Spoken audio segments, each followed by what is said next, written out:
request everyone to settle down, please.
Check.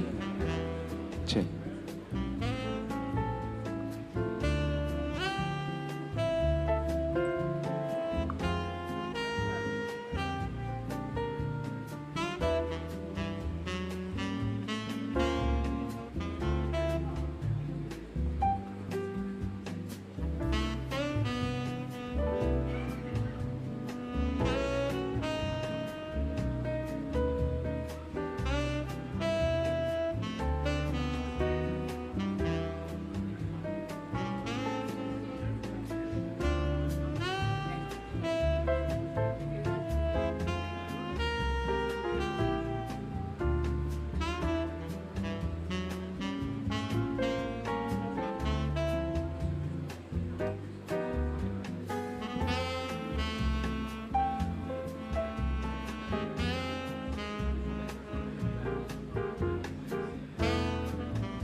Good morning, ladies and gentlemen. May I request all of you who are standing behind may take their seats, please. And people in the breakfast area, if they can join us as well.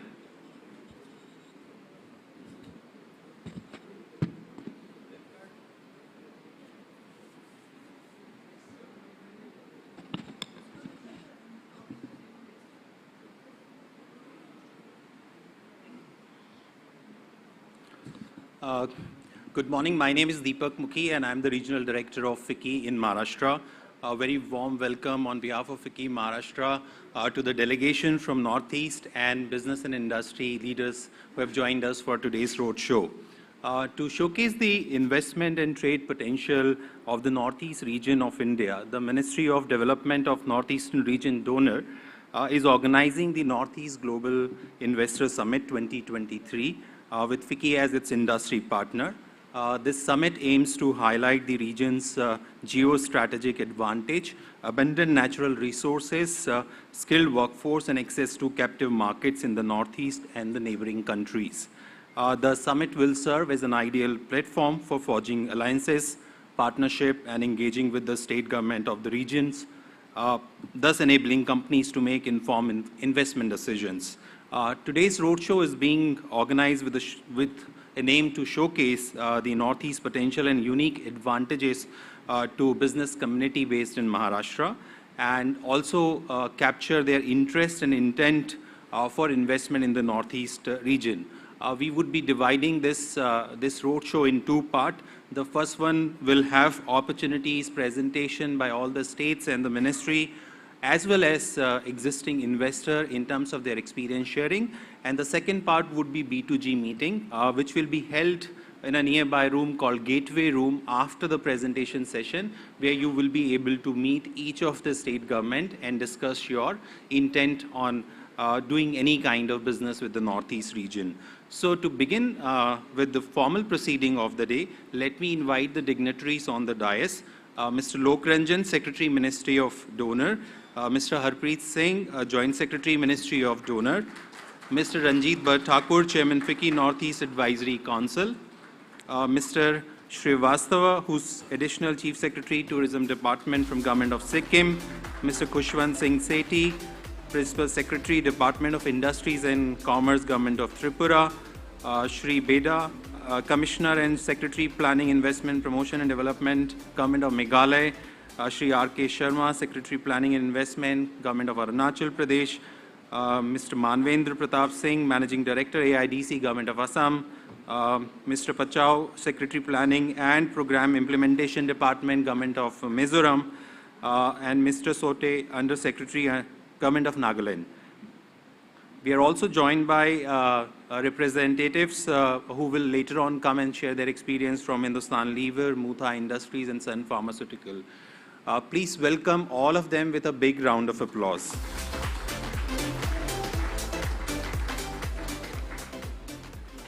So without further delay, let me invite the man who's leading a charge on behalf of FICCI in the Northeast region, Mr. Ranjit Barthakur, for his opening remarks.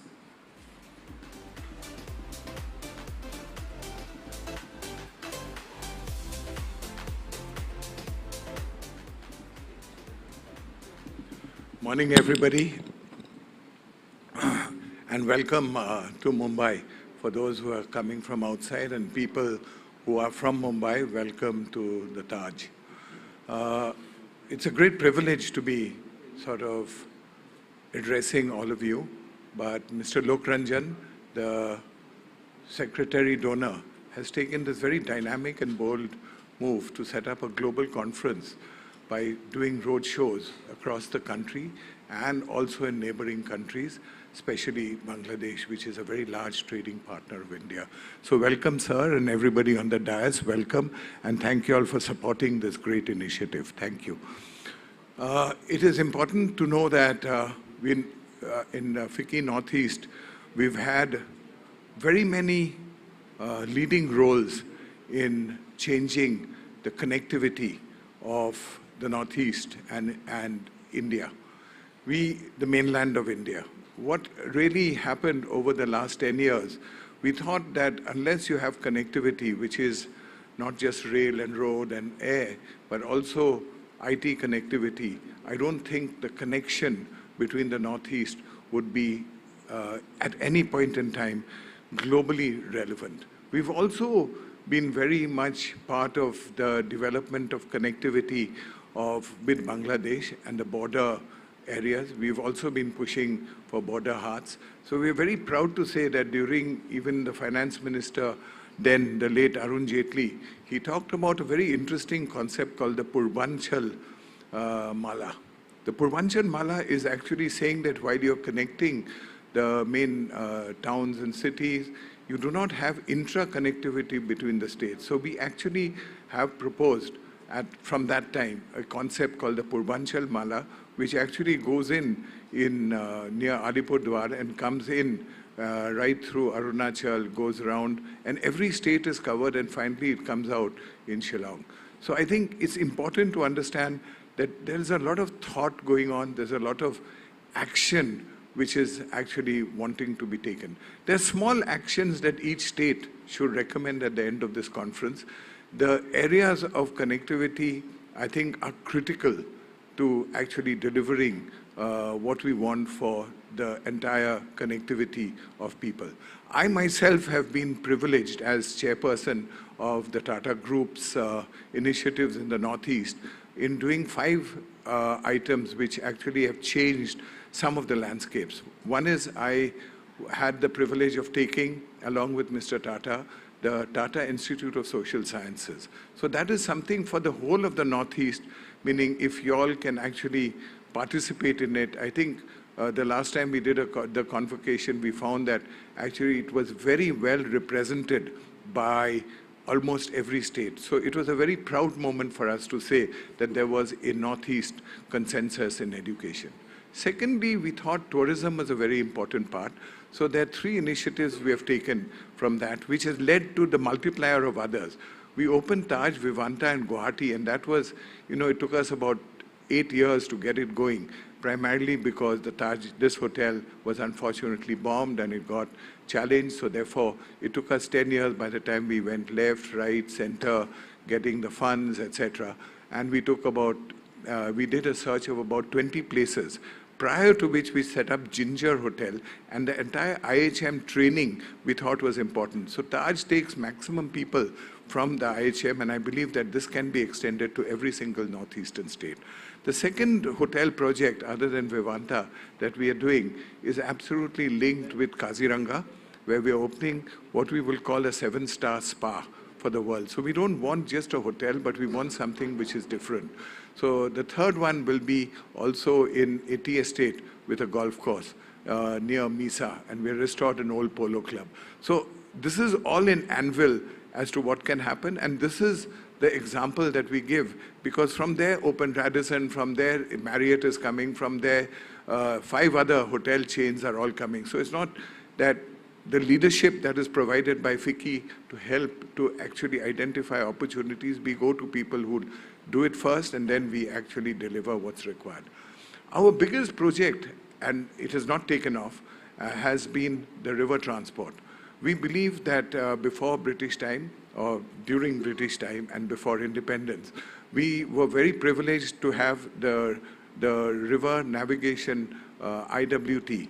And that IWT was challenged for various reasons, primarily with partition and East Pakistan, subsequently with Bangladesh, who are friendlier. But the cost of goods and services coming into Guwahati, and therefore the Northeast, for majority of it, is actually only 17%. 17% of the cost of 100 is actually the cost of IWT for bulk deadweight goods. So we actually have been pushing this a lot. We have met with some success. I think we've had the privilege of having ministers from the Northeast in this area. We've had dynamic chief ministers. All the states have dynamic chief ministers in the Northeast to actually push this idea. Because if you bring in river transport, I think that is a single point agenda. At the end of this meeting, if everybody puts their sort of shoulders to it, I think Donor will be also better known for that. Donor has done some very seminal work in the past and continues to do so. One of them is this meeting, is that they've created a tourism roadmap, and they did this with Tata Consulting Services. Again, it's unfortunate or fortunate that it was TCS who did it. It was an open bid. And each village almost is marked in this tourism proposal.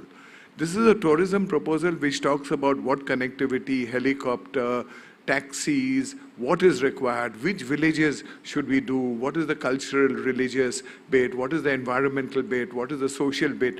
It has been divided. It's one of the best reports on tourism in India.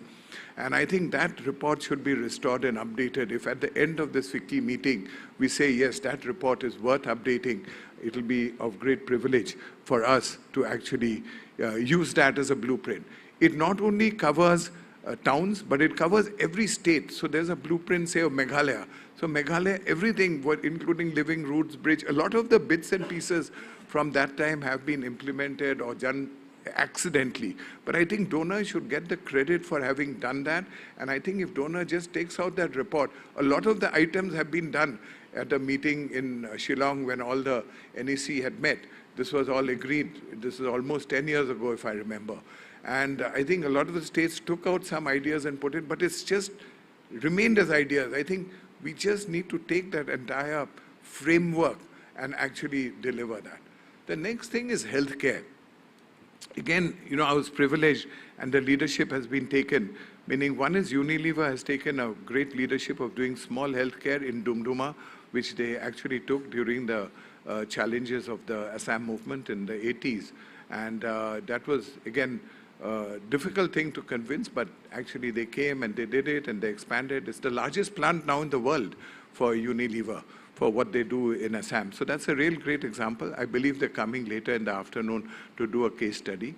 But I think more importantly is the Assam movement on Assam Cancer Care Foundation, which was started by the Honorable Chief Minister before he was Chief Minister, as Health Minister.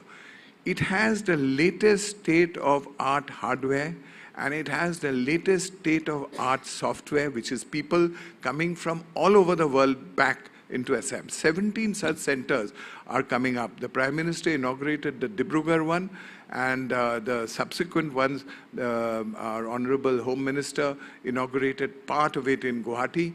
But I think this actually will create, people do not have to go to Chennai or Hyderabad or come to Bombay for this whole initiative. So I think healthcare is the other one. So if you really summarize it, I think Donor has done a great job even now in saying what are the sectors that will work, meaning healthcare, education, connectivity, river and road, and anything to do with wayside amenities. The multiplier of this is really, really unbelievable. I also believe that the production of food and fruits and horticulture is something that we need to look at in a very systematic way without going into the monoculture route and therefore affecting climate change more. I think this whole biodiversity concept of climate change, the Northeast is one of the leaders in biodiversity. It happened by default. We should not have organized forestry, but we should have biodiverse forests. The issue is how do you value biodiverse forests? And the valuation of this, if we work with Donor to see that a forest kept is better than a forest cut, is actually going to help the economics of this. We, from my own foundation called Balipara Foundation, we run a forum, and we did the last year's one in Dhaka. We do it annually. This year it's in Guwahati in December. We have got professors from all over the world and practitioners, and the president of the climate change global people have come and spoken at this to say the Northeast is actually more valuable in terms of not just carbon sink, but the entire process of soil, the entire process of fertility, the entire process of groundwater, and the entire process of oxygen regeneration. So I think the value chain of climate change is an advantage that we should take, other than the fact I've just met some very dynamic people who do pulp and fruits and sort of do packaging and repackaging. I think that's the kind of value chain that we need to do. But I once again thank all the people on the dais, and thank you, Mr. Lokranjan, for your time and for your initiative in taking the leadership in organizing this conference. We from FICCI stand by. Whatever is here, can we have a list at the end of it, which Biswajit will do, to see that we follow up what your requests are. You see, the requests, if they are very long-ranging, you'll understand that, meaning we all work in a PPP mode, that the government is taking an initiative, then the government also does some funding, and the government has attractiveness in this. But if you really look at it, if you give us 2 items from each state saying this is a major item, I always say for Tripura, it's my favorite state because it got the maximum short shift after independence, because it had all this connectivity with Bangladesh, Dhaka, Calcutta. Suddenly independence came, they had to go all around the chicken neck and come there at that time. Road and rail connectivity wasn't as good as it is today. I just believe that we need one thing, and that is to give it international connectivity. This is my belief, and I'm sure the donor ministry and others have better wisdom than I do. But I think if we can connect Chittagong to Agartala, it changes not only the dynamics of Agartala in goods and out goods, but it changes the dynamics of the entire Northeast. Of course, already a lot has been done with Aqua and other ports, and a lot more can be done with the border ports. So similarly, it's for Dauki, and similarly, it's for the entire process of More and Tamu, and when things stabilize on the other side. So as far as we are concerned, we are very much involved. I'm from the Northeast. I live in Bombay. I left the Northeast in '79. I'm very proud to be from, I studied both in Assam, in Guwahati and in Shillong, and I've visited every state and have done some work in each state over the last 10 years, including the Football Academy of Aizawl, of which I got it funded, and the first year we got it funded, the second year we won the junior tournament. So I think the value chain of what can be done from sports, education, healthcare, and connectivity is immense. So welcome to all you people who want to invest. It's a very safe and good place, and we've got good leadership from donor who will help us with all the leadership from the state. So good morning, everybody. Have a good time, and see you, and let's look forward to something great. Good wishes.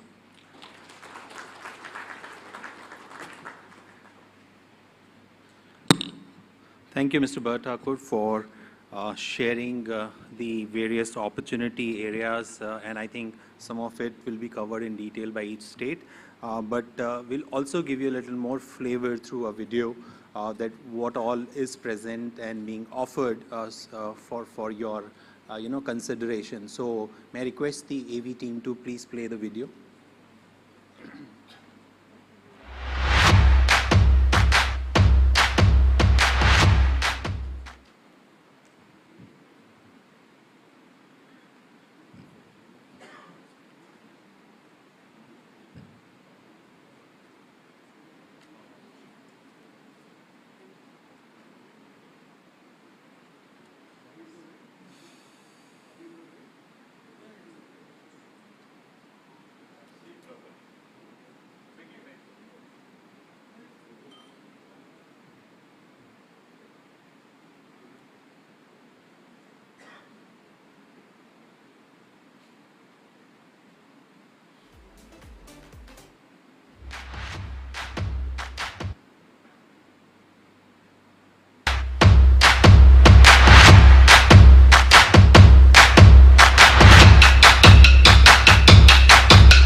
Welcome to the Northeast region of India, a land of diversity, rich culture and immense potential.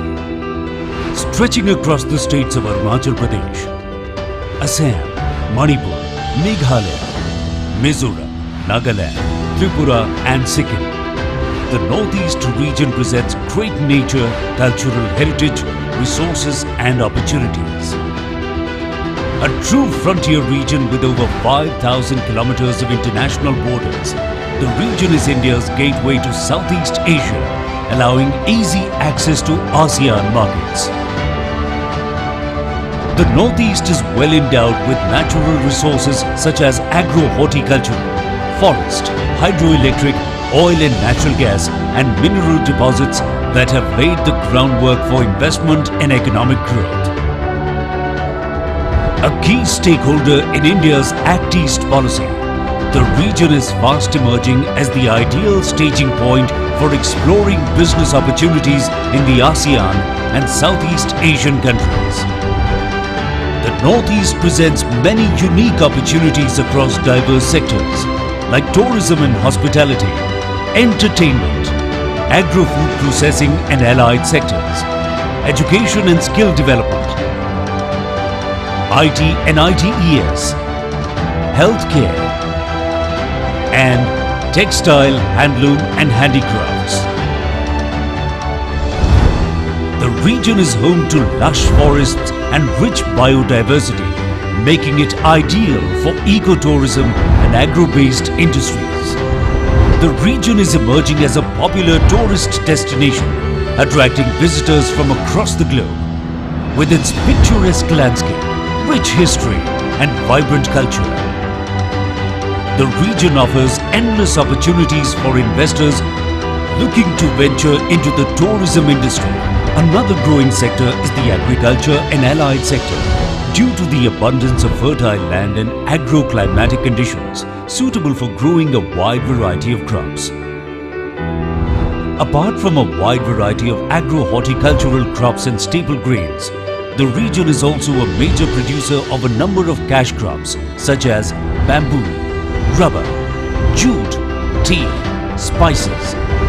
The Northeast already boasts of robust educational and knowledge infrastructure, which produce high-quality professionals, with several top-notch institutions providing quality education to students from across the country.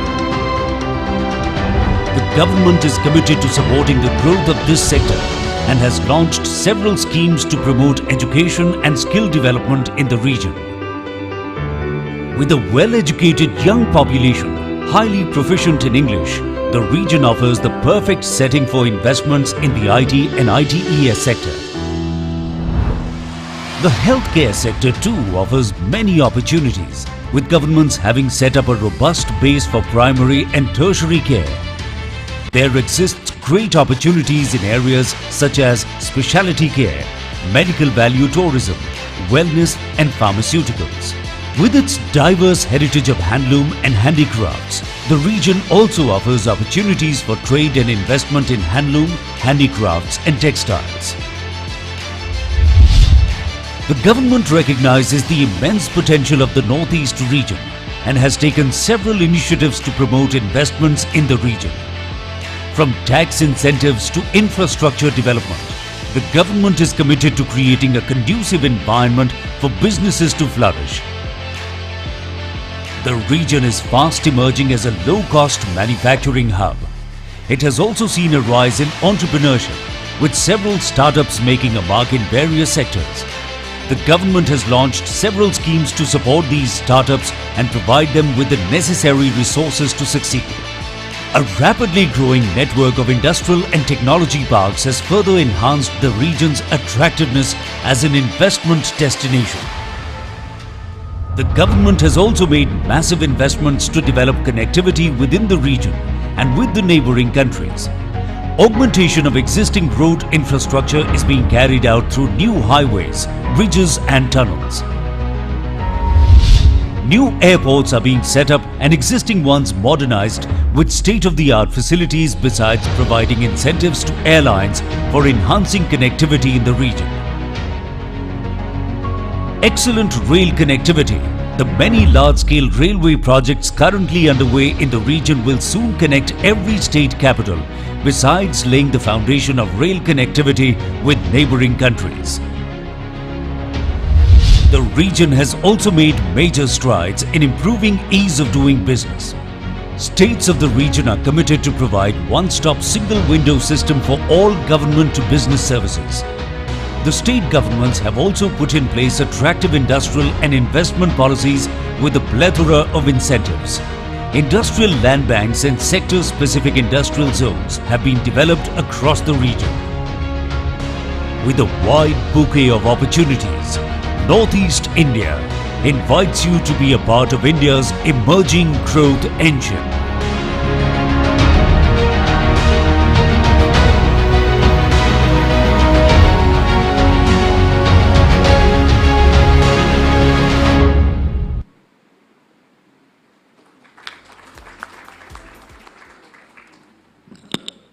May I request all the dignitaries to come back on the dais, please.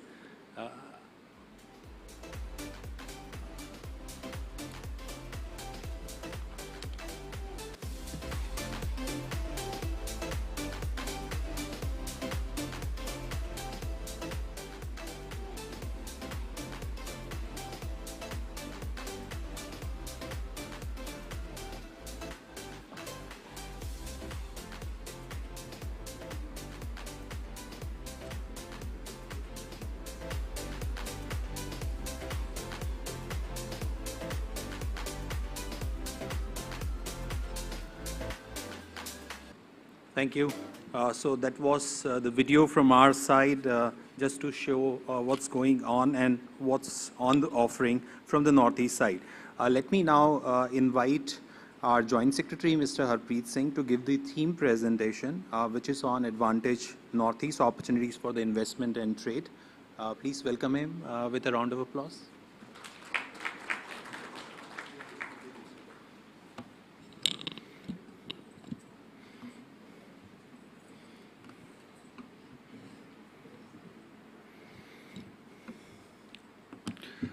Secretary Donor, dignitaries on the dais, off the dais, my colleagues from the ministry, from the state government, all the esteemed investors who are present here with us today, ladies and gentlemen. I'll try to give you a snapshot of the Northeast region. This is not state specific, but of course it's this has been compiled with the inputs, the consultations that we've had with the state governments over the last few months. So this is a snapshot of the region which will sort of give you an overview of the investment opportunities that may be available to some of you, maybe all of you, sitting here with us today. So I'll start with the two quotations by the Honorable Prime Minister to underline the importance that the central government places on the development of the Northeast region. He has not once, but many times described the Northeast as the growth engine of the country. It has the potential to be the growth engine of the country. The states of the Northeast, the 8 states of the Northeast, have been described as the Ashtalakshmi. This only sets to let you know that the central government is committed to the development and growth of the region. To quickly tell you what are the few advantages, some of it, of course, may be a slight repetition from the video that you've just seen, but I'll try to make it, tell you something a little more about what we have on offer in the Northeast. The region is blessed with a very favorable land to population ratio, with the high availability of land and a low population in the region. By 2030, it is estimated that 37 million will reach the working age population. The literacy rate is close to 82.5% in the region. It's a biodiversity hotspot, as you would have seen, with 65% forest cover. It is known as the lungs of India. Over 7,500 species of animals, of plants, and about 183 species of animals. Large mineral resources, the largest of onshore resources of petroleum and natural gas, coal, limestone, sandstone, etc. It has access to a large market, and this includes not just India, but the neighboring countries that border it. There's abundance of water. It's estimated that there is about 50,000 megawatts of hydropower potential in the region. Large agricultural and important resources of tea, rubber, bamboo, and horti products. And as I mentioned, the government, through its Act East policy and its infrastructure push, has underlined the importance that it places on the region. So to quickly tell you about what the infrastructure is available in the Northeast, 5,300 kilometers of the borders are international borders. That's almost 98% of the borders are international borders. There are 38 land custom stations, 5 integrated checkposts, and 12 border huts. This is as they are now. There is scope for this to further grow and make trade across the borders more lucrative, easier. Currently, there are 17 operational airports in the region, 2 of which are international airports. Under the Udan 2 scheme, which you may have read about, there is now plans to introduce transport through helicopters, which is likely to take off very soon. Extensive roadways. The density is 144 kilometers per 100 square kilometers, which is way above the national average of 115 kilometers per 100 square kilometers. There are 20 national waterways, and as the previous speaker had mentioned, there is huge potential here.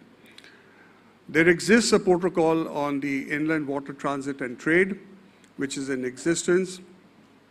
We have access now to ports in the neighboring countries, specifically the Mongla port, Chittagong, and then the upcoming Matabadi port, which will be a game changer for the region. The rapidly expanding railway network, which aims to connect all the state capitals and the important destinations in the region right up to the border. And this is likely to be completed in the next couple of years. Just to emphasize that while we are here talking to potential investors from the private sector, The government of India has been investing heavily in the region. Each ministry, 55, in fact, if I mention the number, 55 ministries, which include infrastructure ministries, social development ministries, etc.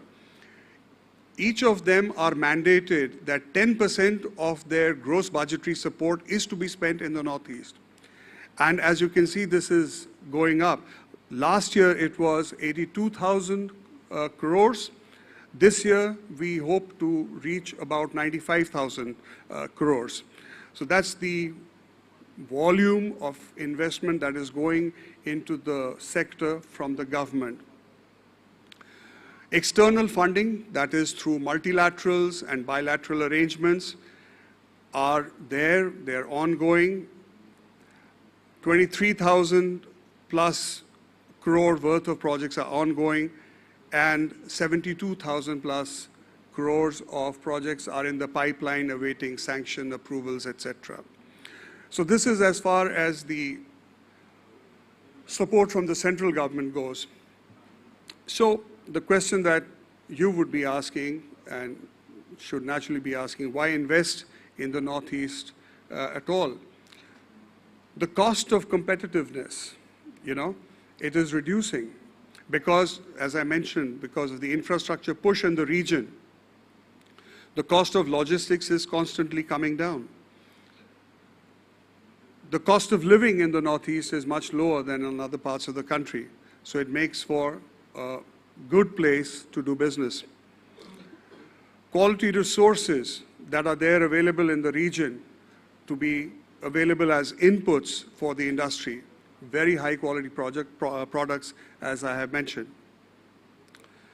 There is a young, educated, growing workforce, which is also tremendously aspirational. They're just looking for opportunities for their talent to be utilized and their aspirations to be met. And finally, as I mentioned, it is a gateway to the South Asian markets and maybe even beyond. So this is a region that is waiting to reach its potential, to understand what it is capable of doing.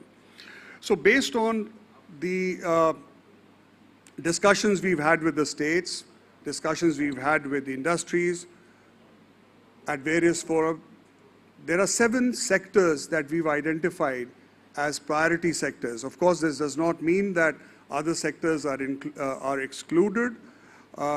We are happy to look at other sectors also, and I'm sure the states are happy to look at the other sectors. But the priority sectors that we've identified is the agri sector, food processing and allied areas, education and skill, entertainment and sports, healthcare, textiles, handlooms and handicrafts, IT and IT-enabled services, and tourism and hospitality. These are, like I mentioned, the marquee priority sectors, but there are other sectors which we will be happy to look at. If I look at each of these sectors individually, what are the highlights in the agri and allied sector? 50% of India's tea production comes from the region. And that is 1/6 of the world production of tea that comes from this region. Sikkim, as many of us would know, is the only organic state in the country. There are multiple agricultural universities available, which have been established by the government in many states. So a huge pool of skilled manpower is available. Support infrastructure, there are mega food parks and land banks available for agri-industries. 40% of India's endemic plant species come from the region, which include many medicinal plants. There's abundance of produce, as we've mentioned, bamboo, tea, rubber, spices, flowers, etc. So what are the opportunities that this offers. The most important probably that comes quickly to the mind is food processing. Fruits, vegetables, spices, etc. Post-harvest and cold chain infrastructure that needs to be put in place in the region. Agricultural inputs, rubber and bamboo processing, and breweries and distilleries. Many states have now started producing wine, and there is scope to us to expand on what has already been done. Education and skill development. As I mentioned, 82% of the population is literate. There are many institutions of national importance that are available in the region, which includes the IITs, the IIMs, NIFT, NID, etc. There are 72 Pradhan Mantri Kaushal Kendras in the region, which have trained about 13.6 lakhs people already. There is a Northeast Skill Center and a skill university in the state of Assam. And there is another skill university, I understand, that is coming up in the state of Tripura. Again, with all of this, there is still a high demand for private schools. As I mentioned, the people are very aspirational, the youth are very aspirational. International curriculum to facilitate mobility, demand for quality higher education, demand for vocational training, demand for finishing schools. So with all of this, if this all comes together, the region genuinely has a potential to be an international education hub. If you look at entertainment and sports, as we all know, Northeast now is the sporting powerhouse of the country. Mizoram is the first state which has declared sports as an industry. There are traditional theaters and a very vibrant film industry that is waiting to be tapped. I've spoken to some of you about what can be done, and there is a lot of very positive response around this. It's the land of festivals. I have mentioned a few which are maybe slightly better known than the others, but every state, every region has its own festivals, their music, cultural events, etc., which are really worth curating, looking at as opportunities. So what can be done here? Sports academies can be set up. There can be professional sports management of sportsmen, of sports, etc. Film studios, filmmaking, and curating new festivals around music and culture of the region.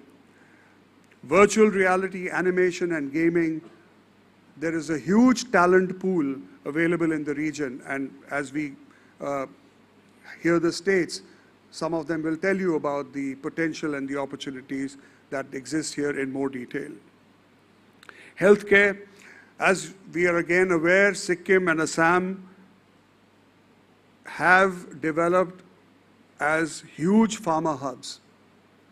Other states should take the lead, and the investors who are here from the pharma sector, I met few of you here. The other states are there, opportunities are available for you to look at that. There's a large pool of medical professionals available because there is a large number of medical colleges in existence there. Traditional medicines and healing practices are not just popular in the region, but outside the region as well, in the mainland. And under the National Ayush Mission, there are over 1,000 wellness centers that are to be opened in the region. These provide you with opportunities in manufacturing of pharmaceutical and medical devices, medical value tourism, not just within the region, but across the borders, telemedicine, medical education, hospitals and diagnostics, and critical care facilities. The next sector is IT and IT-enabled services. As you would be aware that the third international internet gateway has been set up in Agartala. There are IT parks that have been set up in many states. There's an IT special economic zone coming up in Imphal. Under the Northeast BPO promotion scheme of the Ministry of Electronics and IT, there are multiple incentives that are being provided. And as already discussed, there is a large pool of English-speaking and trained manpower working in the north, from the Northeast, which is working not just in India, but across borders as well. Data centers, setting up of BPOs, KPOs, other IT-enabled services, GCCs, Global Competency Centers, setting up of IT training and education facilities, setting up of IT parks, tech cities, e-commerce. These are all areas where opportunities exist. If you look at textiles and handlooms, this is one of the most well-known sectors, but it has sadly not realized the potential that it exists there. There are 7.5 lakh handloom weavers and 2.38 lakh handlooms in the region. 22.86% of the total silk production comes from the Northeast region. The best ones, the better ones known, two examples are Eri silk and Muga silk. 1,500 silk manufacturers and exporters are already registered on the Silk Mark Organization of India. US, UK, Italy, UAE are the largest importers of Indian silk. Then there is traditional jewelry, which is becoming very popular, made from beads, etc., bamboo beads, etc., which is very popular. And then the bamboo and cane handicrafts, including the furniture, which you will see in many parts of India, certainly in government offices. The opportunities that exist here, globally there is a, excuse me, globally there is a demand for environmental friendly products. And this is the region which can fulfill that demand to a large extent. There's demand for setting up of design centers for handlooms, technical textile manufacturing centers, specialty fibers, banana fiber, water hyacinth, pineapple leaf, etc. Apparel and garment facilities, factories, and branding and marketing and retail. So these are all the opportunities that are available here. This is the last sector. I think tourism, the gentleman before me dwelt upon this. You saw this in the video. It has amazing, you have to be there, see it to understand the kind of beauty, that natural beauty that exists in the Northeast. The biodiversity is there to be seen. All this has led to increasing tourist footfall in the region. So what are the opportunities that are available? Wildlife tourism for one. There are 19 national parks, 65 wildlife sanctuaries, including 2 World Heritage Sites, which is Kaziranga and Manas. Adventure and ecotourism, which includes trekking, camping, rafting, kayaking, etc. And culture, many, many historical and religious sites that are scattered all over the Northeast and invite tourists from all over the world. The opportunities that tourism sector presents is for setting up of hotels, resorts, and very importantly, homestays. This is actually something that we find is becoming increasingly popular in India, and especially in the Northeast region.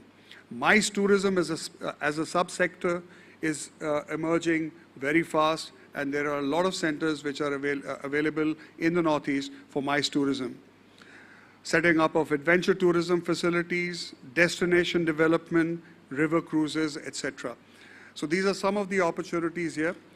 This is my last slide. I'll just share with you that before coming to Mumbai, we've already met over 200 plus investors at the state level roundtable conferences that we've held so far.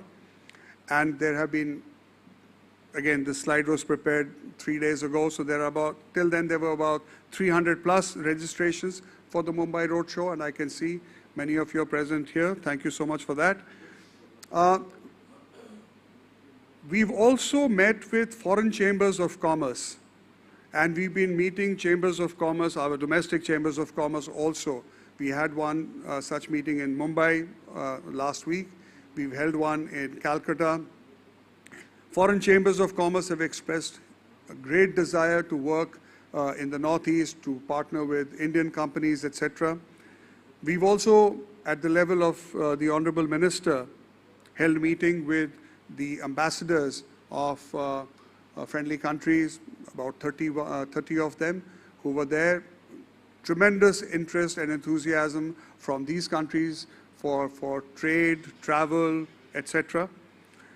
So all this has led us to identify certain investable projects, which you will find. The list will be in your folder in the pen drive that is available. Thus far, we've already had an estimate of 20,000 crores of investment that we've come across.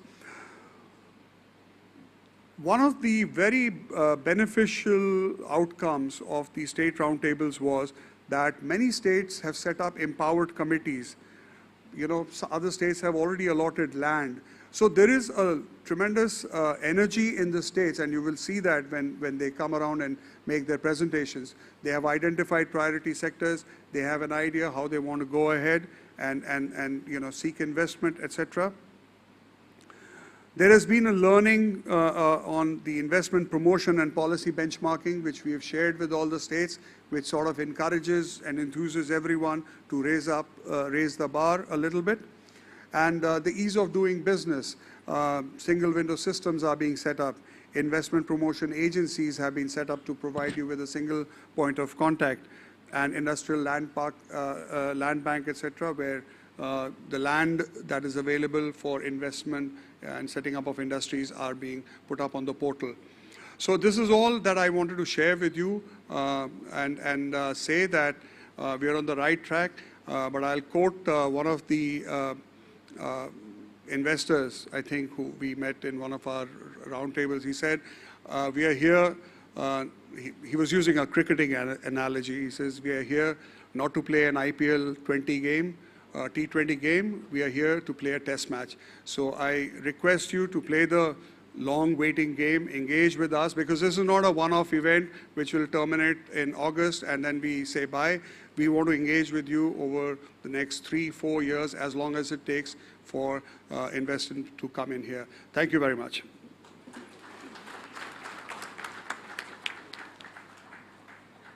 Thank you, Mr. Singh.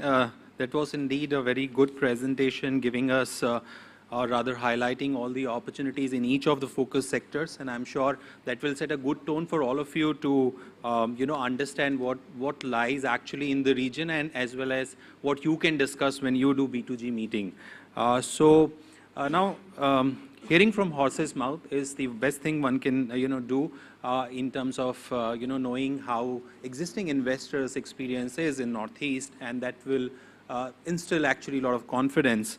Let me invite 2-3 current major investors in the Northeast region to share their experience, starting with Mr. Yogesh Mishra, who's the Executive Director of Hindustan Unilever. May I request him to kindly join us here? Since we also need to catch up with the time, I would request that keep your comments and experience sharing within the 3 to 4 minute timelines which we had given earlier.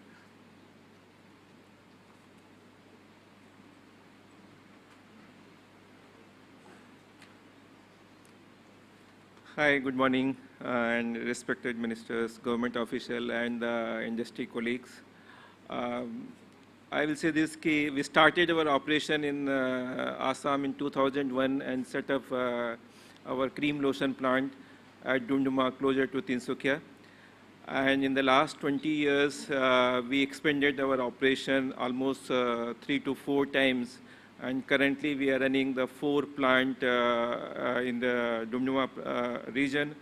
And this could have been only possible with the good support from the government official. And we continue to expand our operation in Dumduma. We have also set up almost more than 20 suppliers in the states, and they are supplying us to packing material and raw material. And they will be deploying more than 5,000 people. We are deployed almost 1,500 people in our operation. Our commitment to the state will continue, and we have continued to expand our operation in the last 20 years, and the same commitment will continue for the state. And at last but not the least, thank you very much once again for the support which we have gotten in government, and that has really helped us to expand our operation in the Assam. So my request will be everyone is the right place to investment, and as a Unilever, as a HUL, we will continue to our operation to expand, continue our expansion there, and thank you very much for all the support. Thank you, Mr. Mishra. May I request now Mr. Neeraj Mutta from the Mutta Industries to please join us here.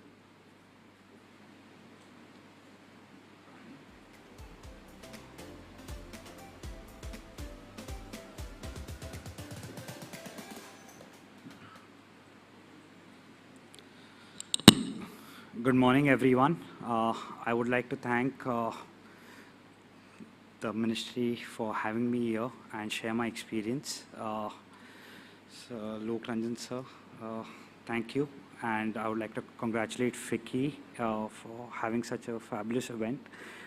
So I'll just introduce myself and then I'll share my brief experience. I'm Neeraj Mutta. I'm from Epitome Bamboo Wood. We are manufacturers of bamboo wood products. Basically, we convert bamboo into wood and we make products like flooring, wall cladding, and we've been fortunate enough to supply a lot of material right now to the Central Vista project, which is our Honorable Prime Minister's pet project. And I'll just now briefly share my experience, how I came into this sector. We are based in Bombay. Our family business is mainly into the financial services. I went to the US thinking I will join my family business, and I was studying finance. My father, as most of our fathers would tell us, that study, and he told me two more things. He said, go try to find some new business idea and make friends. So I was fortunate enough to come across this idea. I'd gone skiing, and that time the resort that I stayed in was completely made of bamboo wood. So I called up my dad from there. I said, I found the new product and I want to set this industry up. And he was extremely supportive. So when we decided to set this industry up, we being based in Maharashtra and having no one, like no connection to the Northeast, so we had never thought that you would set up an industry in Northeast. But when we were looking in which state to set up this industry, someone told us, why don't you look at Tripura?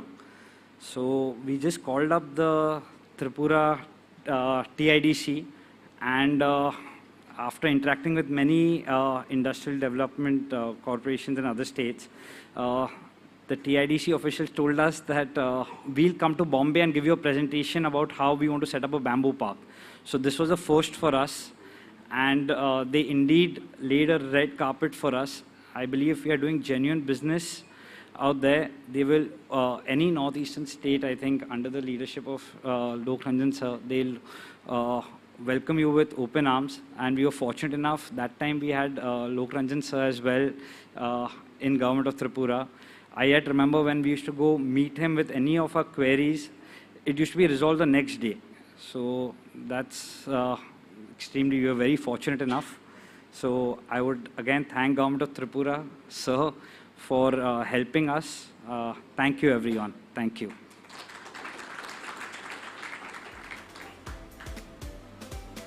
Thank you, Mr. Mutta.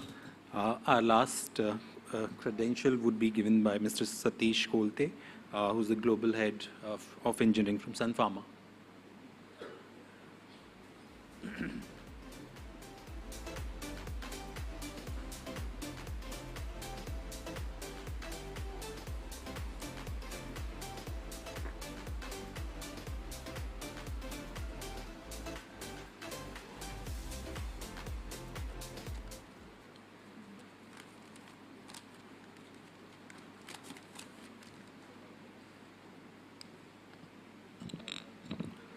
Hi, good morning to everyone.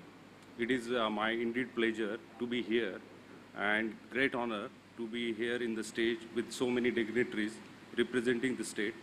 Firstly, I would like to thanking the organizer for giving us an opportunity to share the thoughts and the views of Northeast state.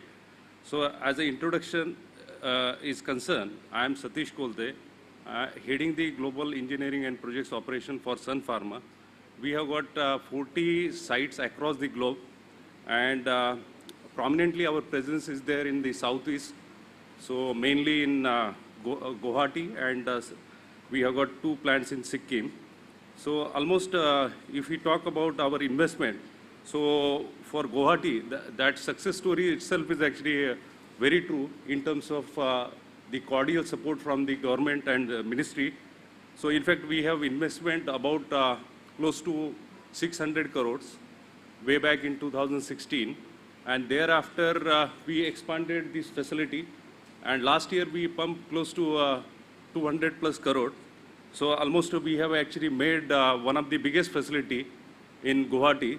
That has actually helped us to meet the unmet need of patients. So almost the capacity was actually 6 billion tablets per annum, while injectable was actually 100 million. So, and during the COVID pandemic, we have actually supported the government and the ministry for the remdesivir injections. So, and we are proud here that in the region, we have got the talented talent pool is there, which is readily available. And we are proud to say that about 30% of our female employees are actually coming from the Guwahati side. In fact, this is one of the great achievements. Rather, 70% is actually male and 30%. So that also immensely help us in our sustainability goals as a part of the inclusion and the gender diversity. So again, when I'm actually going to be coming back to the support which has given by the Ministry of India and the Assam, so especially I'm just going to sharing my experience with the Guwahati side, wherein in record time of 18 months, we have actually completed the entire projects, right from the project commencement to the completion, and that has really helped getting the reach out to the patient and getting the first mover advantage. In fact, we got the single window clearances actually help us a lot, right from consent to establish, consent to operate, then getting the permission from the various authorities. Even the state electricity board is very cooperative, cordial. In fact, we got the seamless connection. And without any interruption, this is actually immensely important for the companies like us, which are actually serving for the patients. Now coming back to water infrastructure, the ample water is available in that state. In fact, at 5-meter depth, we are actually getting the water. And so there is a good connectivity of road and infrastructure available at Guwahati and Sikkim side. So by that, we could actually able to connect upstream and downstream logistic part. So this is also going to help us a lot. And I appreciate the support given by the Ministry of Assam and Sikkim, wherein we could actually able to make our sustainable investment. So we have got, though we are actually manufacturing the pharmaceutical products, but at the same time, because of these government initiatives and the support, we could actually able to establish the solar electrical power, while our most of the fuel is actually green based, that is biomass based fuel. In fact, I'm glad to say that the industry has actually helped us to get the approval in a day's time. So in fact, they were so cordial and receptive. We didn't actually came across any hindrance. Rather, this is actually our first experience wherein this government has actually supported significantly. Even Sikkim also the same story, wherein we have investment close to 500 crores with the capacity of 5 billion. So that is actually, this kind of encouragement really help us to, again, invest significantly in these states. So I appreciate and I'm really glad to be here so that, these officials, and I congratulate the organizer and their support. And this is wonderful initiatives, and I wish all the best to future endeavor. And we are also look forward for the investment. Yeah, thank you, sir.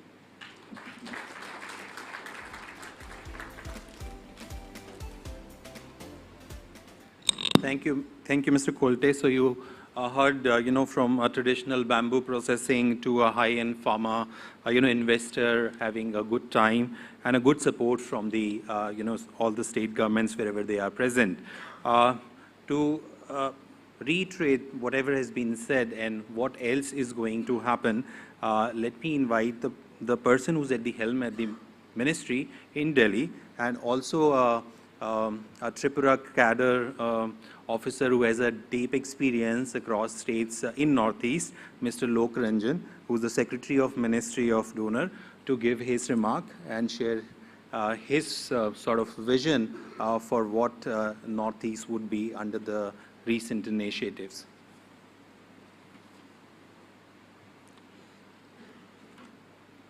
Thank you, and good morning to everyone. Mr. Bothakur,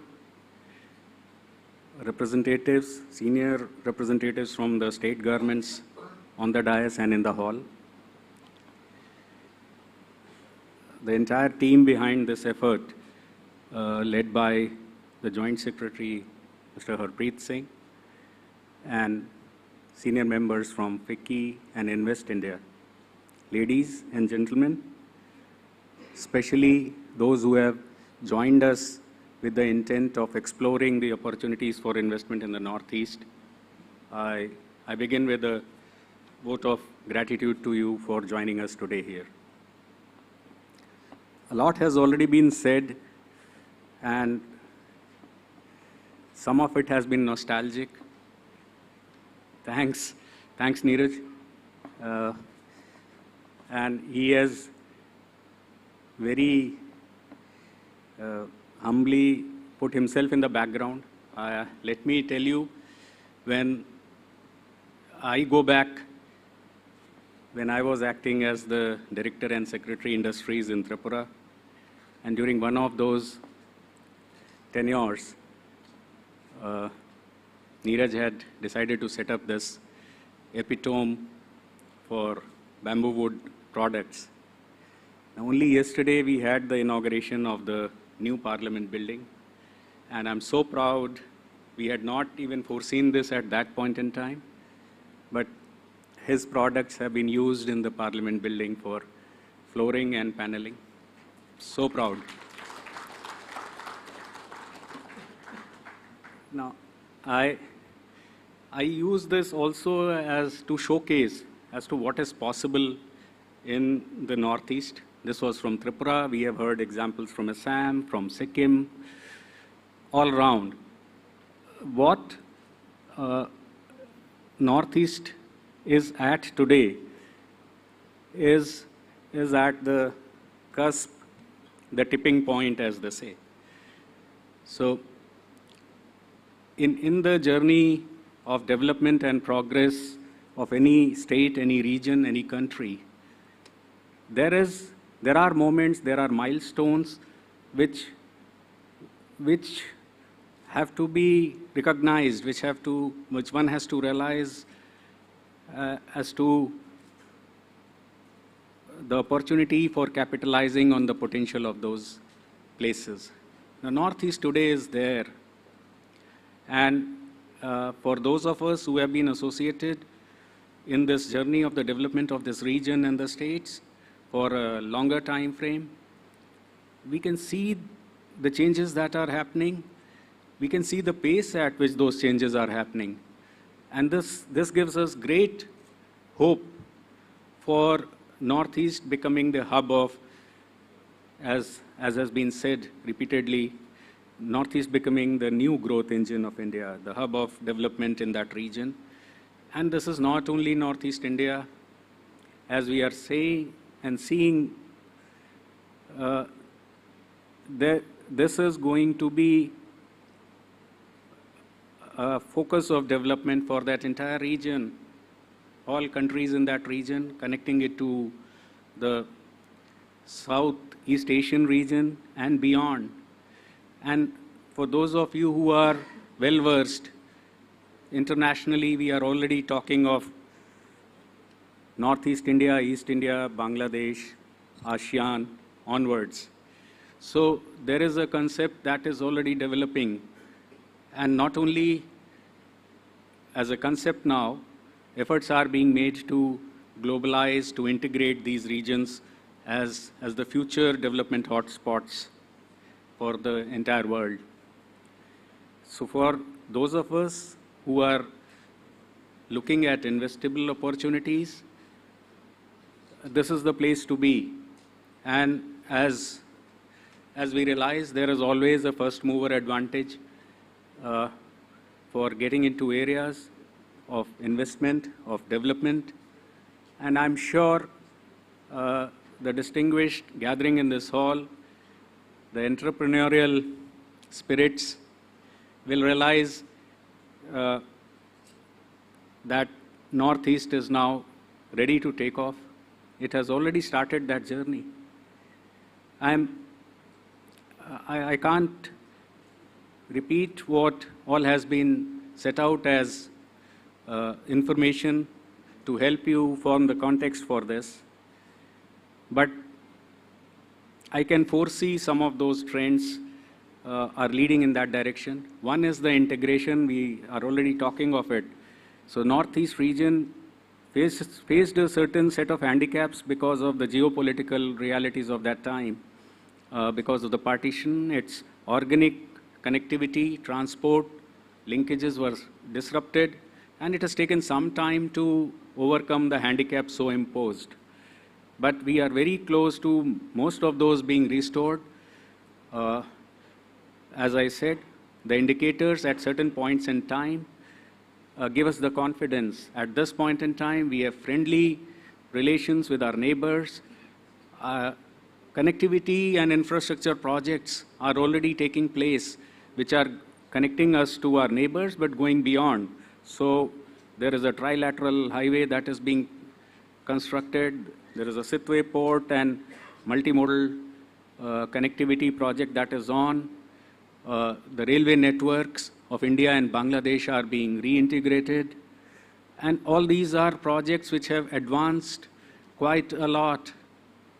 And within foreseeable time, this region will certainly be interlinked with the countries in the neighborhood and beyond.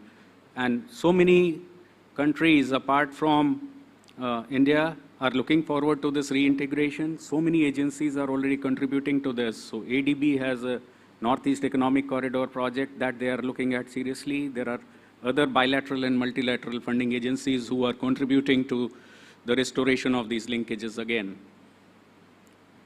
One more thing that I would want to emphasize upon is the logistics and infrastructure development that is taking place in this region. A lot of it is chicken and egg, of course. So logistics for what is a question. But apart from that, people are not waiting. So in so many of these states, you will find logistics parks that are already coming up, several other parks which are contributing to processing and related logistics in food processing sector or otherwise, SEZs in IT sector. So there is a lot of buzz at the ground, a lot of action which throws up its own opportunities. Similarly, in terms of providing basic services to the last point and also capitalizing on other assets, there is solar energy that is being capitalized upon, hydroelectric projects. So energy sector again is on the move in the Northeast. So on the whole, different sectors have been touched upon, and it will be an occasion where the respective state governments and the potential investors can interact more deeply on those. And I'm sure you are waiting to do that. I will, on part of the Ministry of Donor, and to an extent the government of India, I can vouch that all of us are looking at the Northeast not only with great deal of hope, but also with a great deal of confidence. And this is also a part of this time has come story that I wanted to share. In my experience, interacting with the Northeastern state administrations at this point in time has been such a pleasure and revelation. These states are led by dynamic administrators, dynamic political administrators as well. And as has been mentioned by colleagues who have earlier gone there, their experiences will tell you that perhaps since it is not known, that's an uncertainty so far, but these states are very welcoming, very proactive, and very helpful to investors, those who have gone there. It is my pleasure to have hosted you all here on behalf of the ministry through the efforts of the team that I mentioned. It gives me great hope to see all of you here in support of our effort. I'll thank you all once again for having joined us and making it worthwhile. I'll look forward to your interactions, the B2G interactions in the afternoon. Thank you. Namaskar.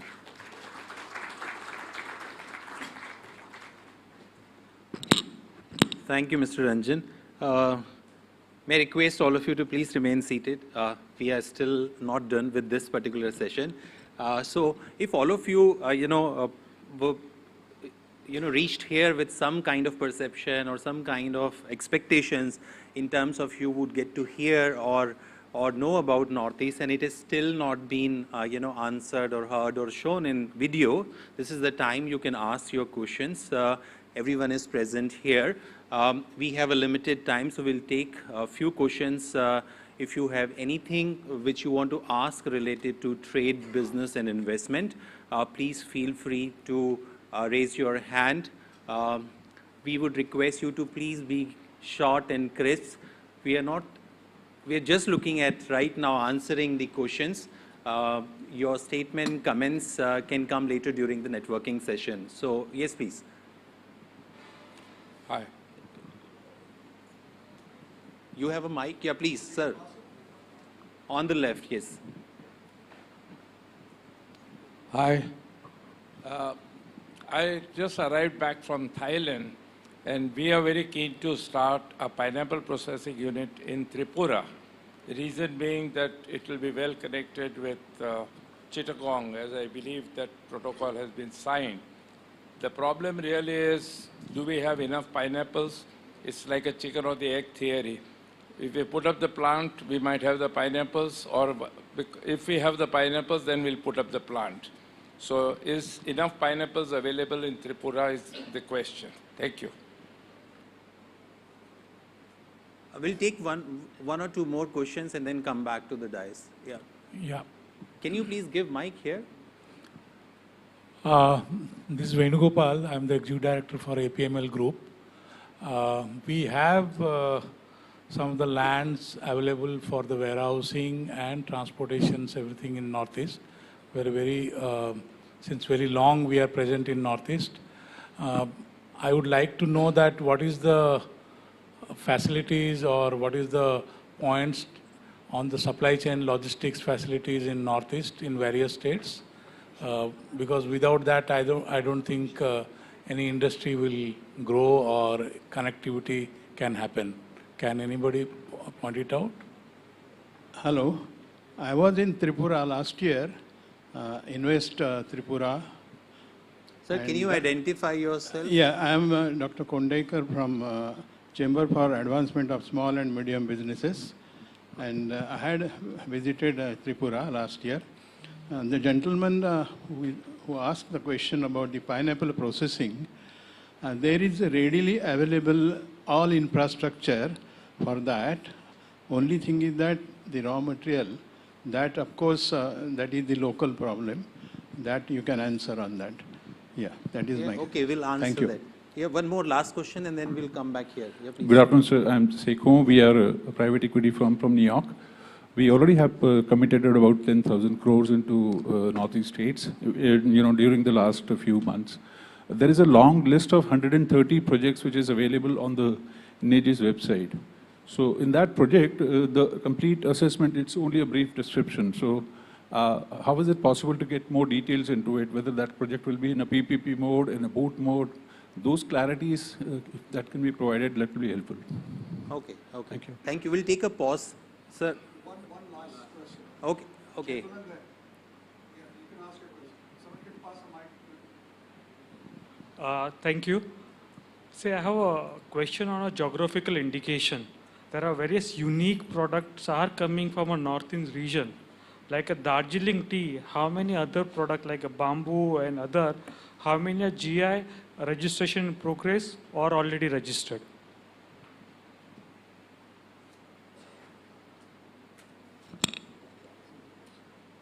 So I think first we can take the Tripura question. Someone asked specifically on the Tripura side, maybe, and then come back on general question. Let me respond to the Tripura question regarding the pineapple.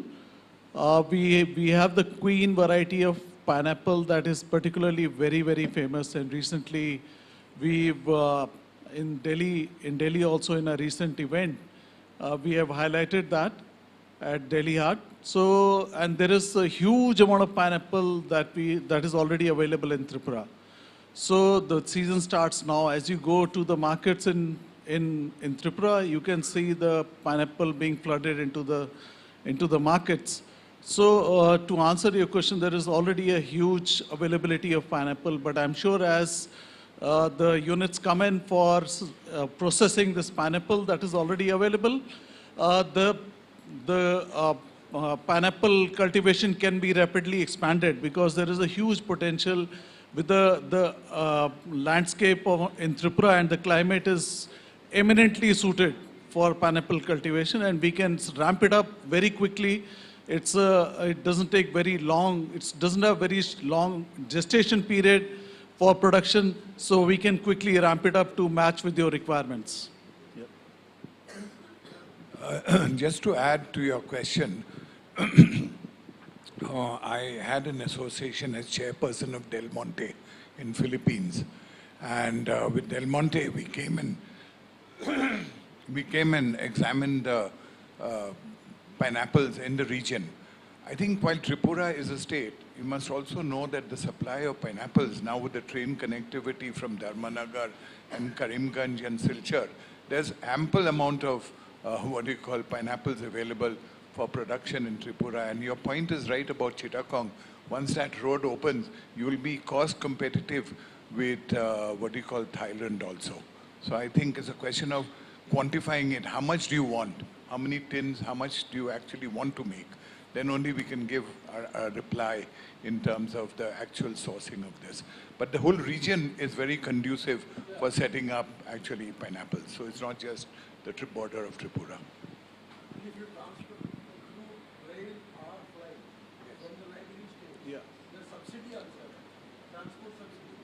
Yeah. So not only transport subsidy, we have a range of subsidies. We'll be making a brief presentation regarding Tripura, all the incentives that we offer. So many of the questions will be addressed in that as well.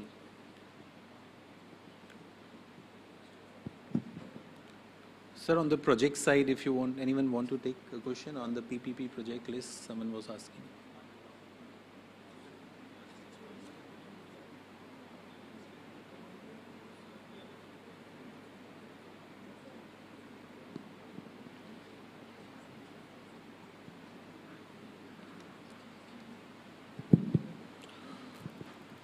Good morning. I am from Assam, and in Assam we have taken up a policy regarding logistic. So this is logistic policy of Assam 2022. So specific incentives are being planned to be given to the people who are interested in developing all kind of logistic across the state. So the policy is available on website, and we have people with us who can explain you in detail about the policy and all about warehousing and other ancillary sectors which are part of the policy are having good incentives, and we are also offering the customized tailor-made incentives to the people who are interested in investing at least 100 crores in the state. So our new industrial investment policy of Assam, which is just modified in 2023, it offers a customized incentives to the people who are coming to the states. So that is also available, and as per policy, incentives are also available. And other incentives under Government of India subsidy scheme incentives available in other policies also can be dovetailed with the your investment so that you get the highest return. And we have land available in and around Guwahati and other cities where you can come and invest for logistics. And we are coming up with first multimodal logistic park of Northeast in Bongaigaon district of Assam. So this water connectivity, rail connectivity, and also road connectivity, it will be available to that multimodal logistic park. Second is also being planned. It will be coming up somewhere in around Silchar. So lots of potential is available. You are invited to the Assam or northeastern states. So you will having lots of opportunities for investment. Thank you.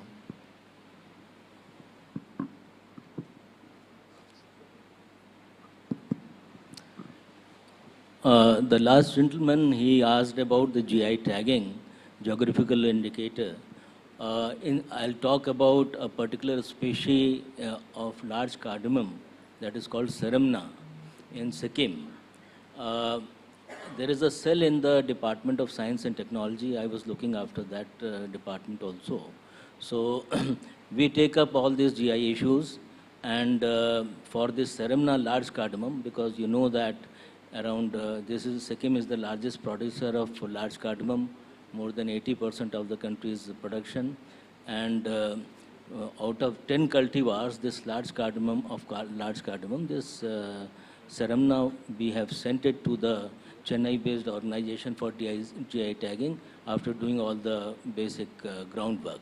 So we expect to get the response very soon. So it is a very standard procedure, and we are well versed into that. Yeah, thank you.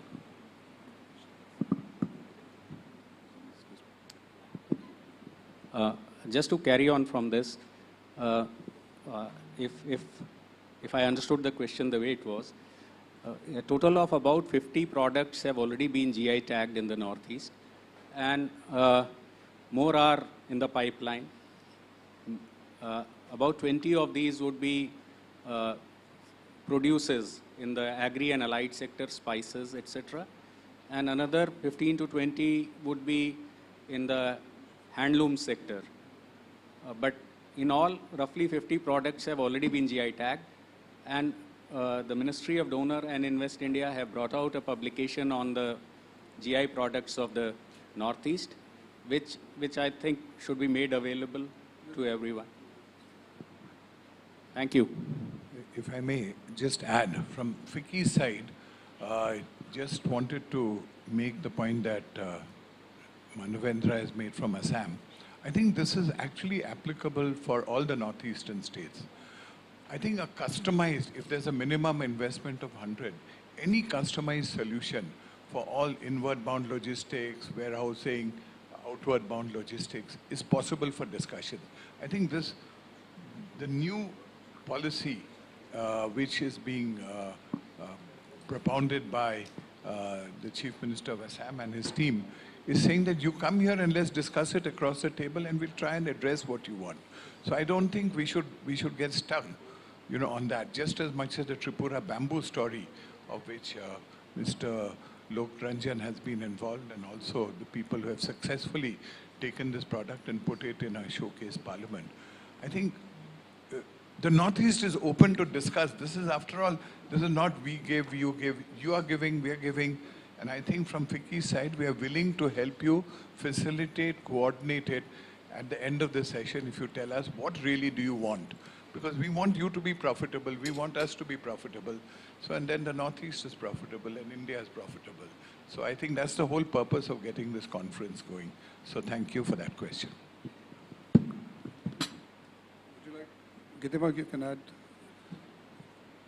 And also request, as Sir had said, that the GI booklet can be shared with everyone. Yeah, good morning, everyone. I'm from Invest India. I'm Gitima. I head the Northeast desk of Invest India. And we have done a GI tag book for the Northeastern states. So Secretary Sir has already said there are no GI tag products, not only agri products, we have GI tag textile products. There are 22 agri products. Every state has GI tag agri products, from pineapple from Tripura, that sweet pineapple, queen pineapple, they say it, to Naga Mircha in Nagaland, to Arunachal mandarin, then Khasi mandarin, we have Arunachal oranges, we have Karbi Alang ginger.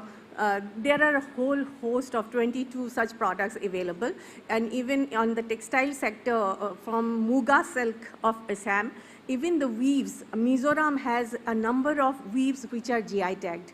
Their particular designs have been GI tagged. So the booklet is available. Maybe we will even upload it in our NEGIS website. Thank you.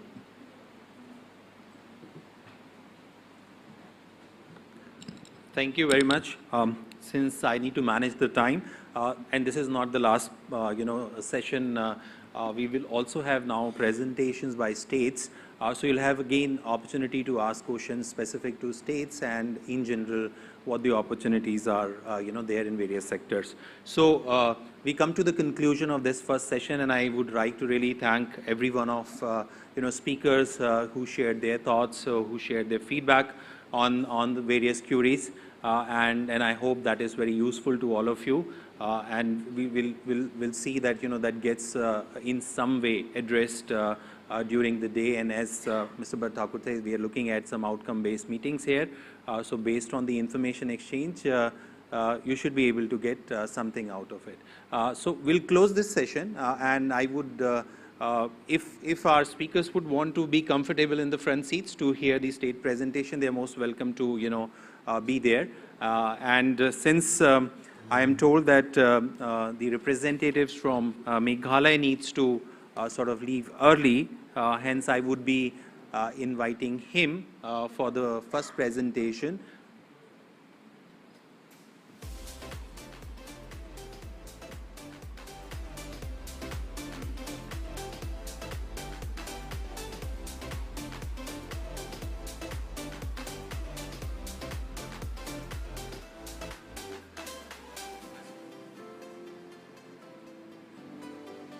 Thank you very much.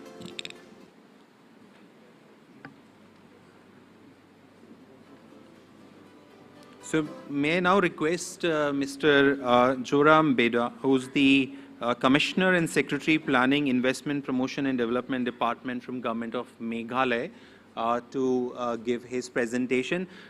Kindly, a humble request. We have kept this as a startup pitching session actually. So this would be a 5-minute presentation, a crisp presentation. The idea is to give all of you a flavor of all the states, and then when you meet them in a B2G meeting one-to-one, you get an expanded sort of form of information from them. So let me invite Mr. Beda for his presentation.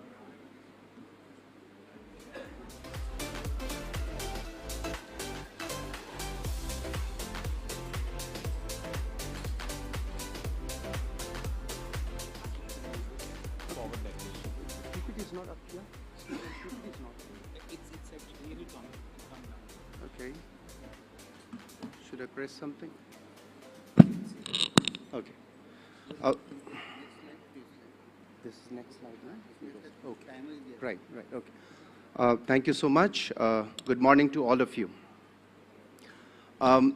They say that one of the hallmarks of business acumen is that the businessman will identify an opportunity in which everyone would have otherwise missed, will monetize that, capitalize on that, persevere and prosper. And if you have that kind of a business acumen, it won't be difficult for you to miss Meghalaya Meghalaya as your destination next for investment. 4 reasons why you should be investing in Meghalaya. Number 1 is proximity to Guwahati. Well, so far as investment is concerned, you will not be doing investment out of the blue in Timbuktu. It has to be relevant, and for that matter, Meghalaya, Shillong in particular, being the most proximal city to Guwahati, is the right location for your investment. And why so? Because Guwahati, without any doubt, is the numero uno city in Northeast, and has been growing exponentially in the last few decades. And we expect to have collateral gains from the expansion of Guwahati. So that's number 1 reason. Number 2 is proximity to Dhaka and Chittagong seaport. No, I know, it's not. I have only very few slides, by the way, so I'll be doing mostly speaking rather than depending on slides. So proximity to Dhaka and Chittagong.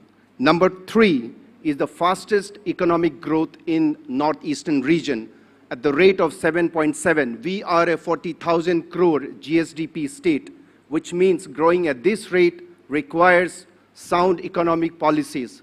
And we are on the right track because we are the fastest growing state economically in northeast region. Number 4, we have the largest coal and limestone reserves in northeast. We have about 576.48 million tons of coal reserve and about 15,000 million tons of limestone. And these are very high quality limestone, mind you. These are meant for cement, metallurgy, and chemical purposes. Talking about the coal, well, there was a NGT ban for 9 years, but now that ban has been removed, and the Supreme Court has allowed, Honorable Supreme Court has allowed for scientific mining. So that's a good news. Well, I will not be spreading ourselves far too thin. We'll focus only on 2. I've mentioned agriculture, but I'm not going to mention that, talk much about that. Only 2 sectors, tourism and IT. Why? There are 4 reasons why you should be investing in tourism sector in Meghalaya. When we say the abode of clouds, what does come to your mind?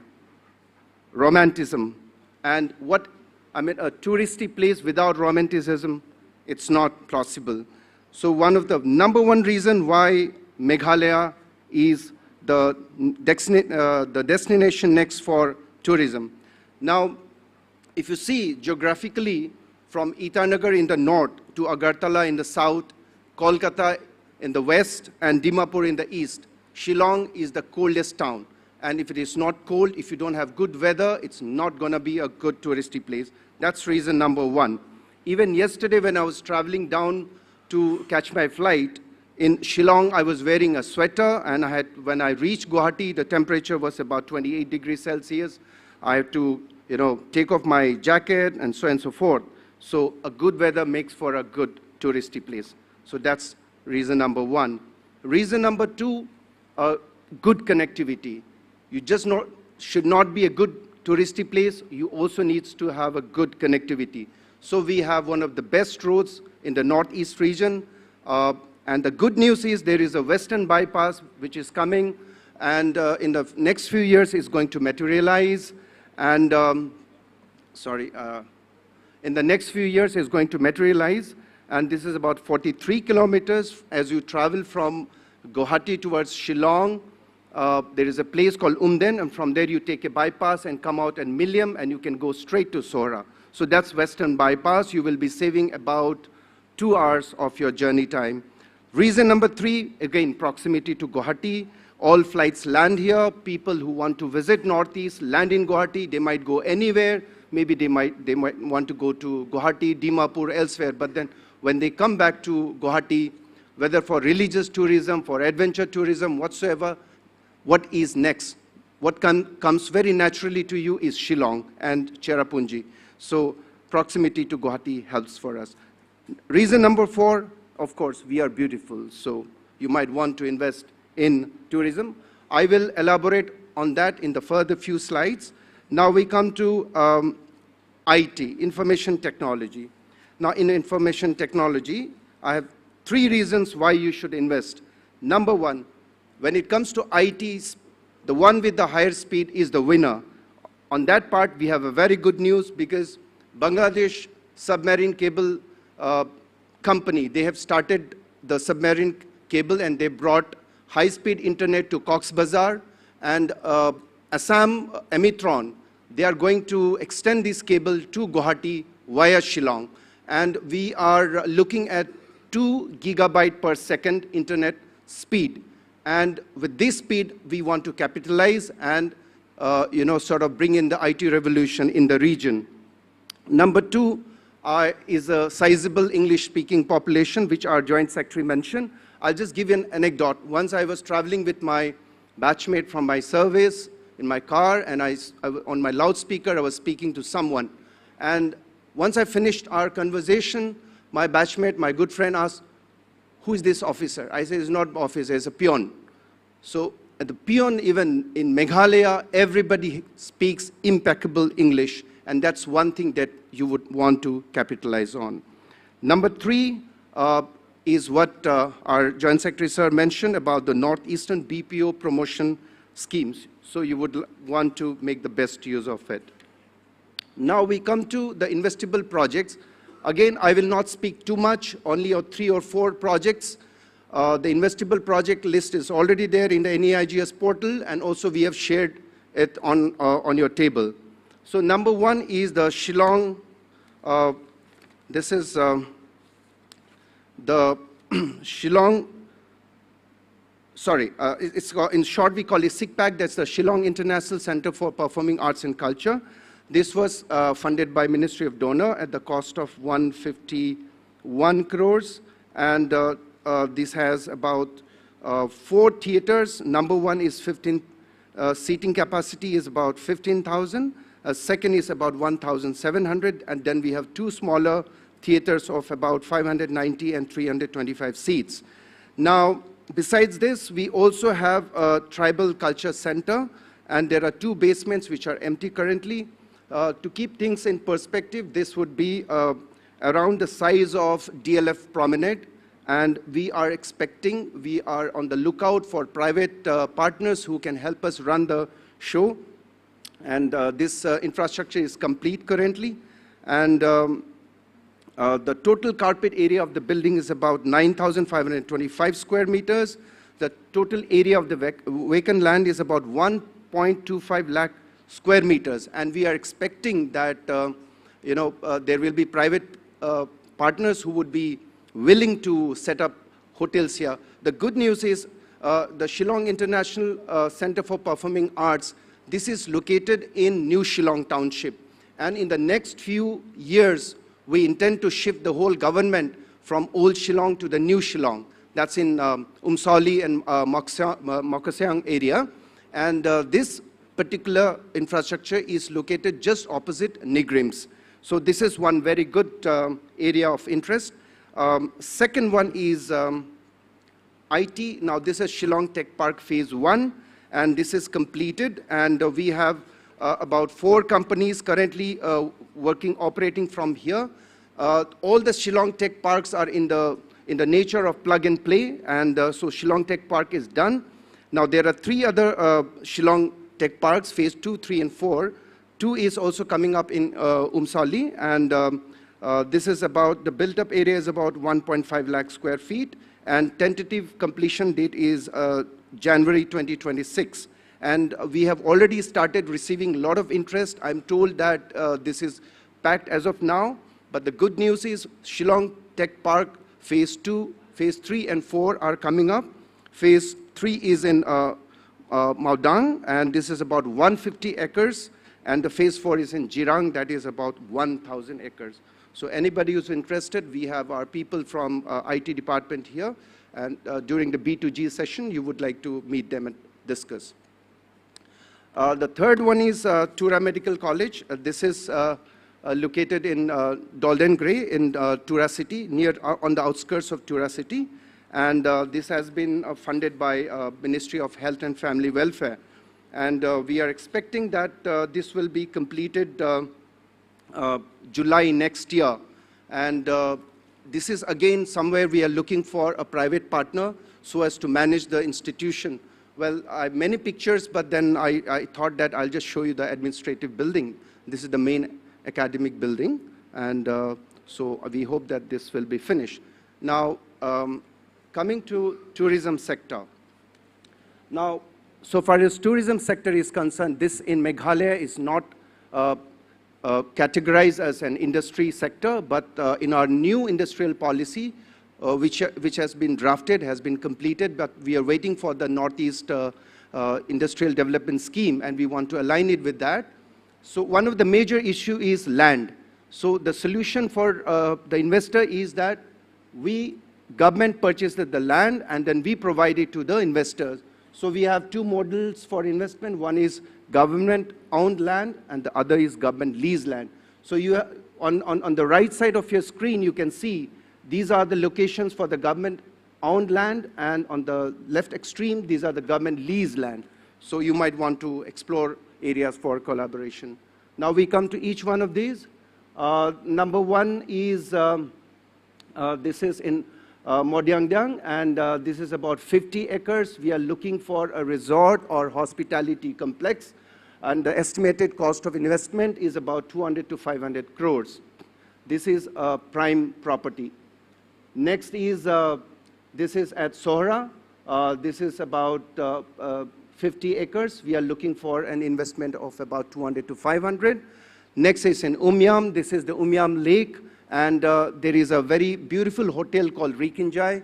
If you have heard about it, it's always packed. The rooms, it's very difficult to get the rooms. So this is another prime location. Next is, again, in Umyam, Polo Orchid. You are aware about Polo. They are the pioneers of hospitality industry in Meghalaya. So this is located near that. Now, next is Mopdang. This is about, again, 100 acres, and we are looking for 200 to 300 crores of investment. This is, again, Khanapara, which is just adjacent to the Taj Vivanta Hotel. So, again, this is also an area of interest. Next is Shillong Peak. This is the highest altitude peak in Meghalaya.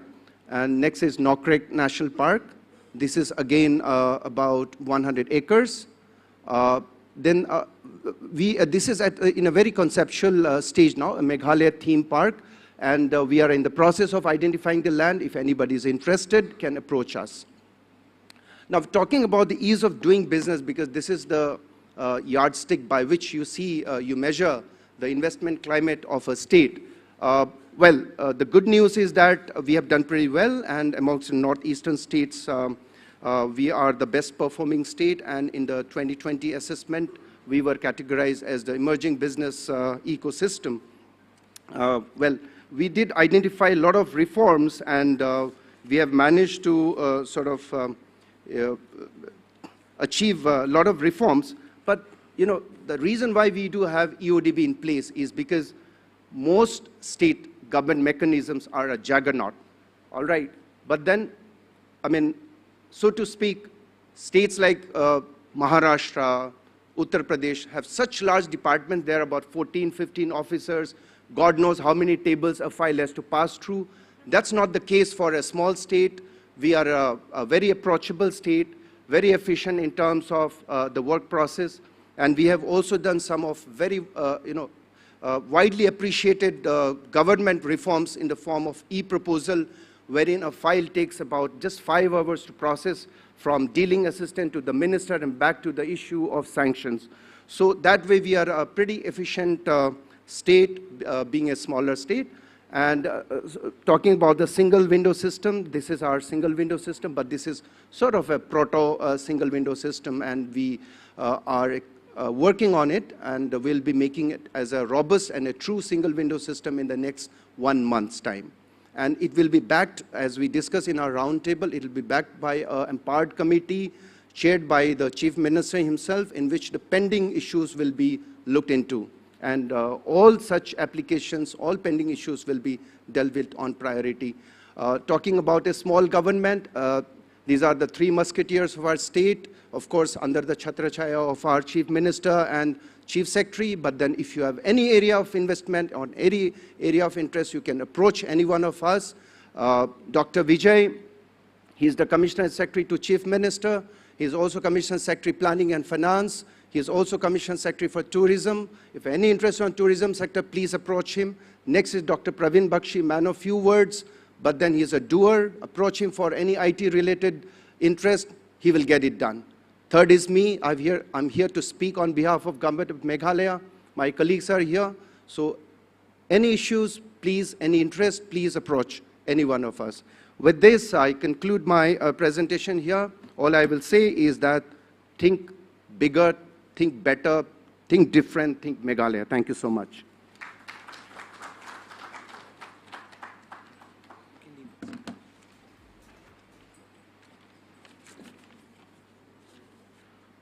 Thank you, Mr. Veda, for that elaborate, presentation on Meghalaya. Now moving on to our second presentation, but before I move on, because this is a full house, I would also like to acknowledge presence from some of the representatives who are from Ministry of Donor and GOI. Mr. Anshman Dey, Joint Secretary, Ministry of Donor, who's taking care of primary sectors at the ministry. Brigadier R.K. Singh, who's the Managing Director of Northeastern Handicraft and Handloom Development Corporation. Commodore Rajiv Ashok, who's the MD of Northeastern Regional Agriculture Marketing Corporation Limited. Mr. PVSLN Murthy, who's the CMD of Northeastern Development Finance Corporation Limited. And Mr. Kelvin Harris Karsing, who's the planning advisor at Northeastern Council, NEC. So all of them are representing, along with our secretary, joint secretary, you heard in the morning. So within these sectors, if you have any questions, you can also interact with them during our networking session. So let me now invite Mr. Shrutanu Sen from the Investment Division of Government of Arunachal Pradesh for giving his presentation.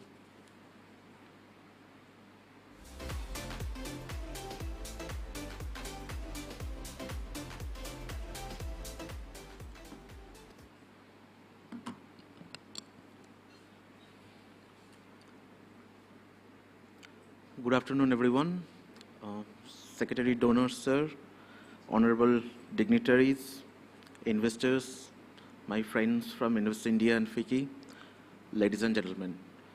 My name is Shrutanu Sen. I am from the Investment Division of Government of Arunachal Pradesh. Our sincere thanks to the Ministry of Donor and FICCI for providing us with this opportunity. So let us start.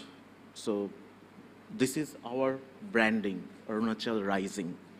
Arunachal Pradesh, the land of the dawn-lit mountains, where the sun first rises in India, that is rising. So we have always been a large state full of biodiversity, jungles, lot of agriculture products. So how are we rising? The last 6-7 years, our GSDP has nearly doubled. It's nearly 48,000 crore now. All our indices in health and education like IMR and literacy rate, they have improved. And our policies have become increasingly user-friendly. So why invest in Arunachal? Rich, fertile soil, 8 major river basins. It's a land of rivers, and it can potentially supply water to the entire country, possibly. Unexplored hydrocarbon and mineral reserves. A diverse geography with diverse people, culture, and breathtaking locations, particularly for the tourism sector.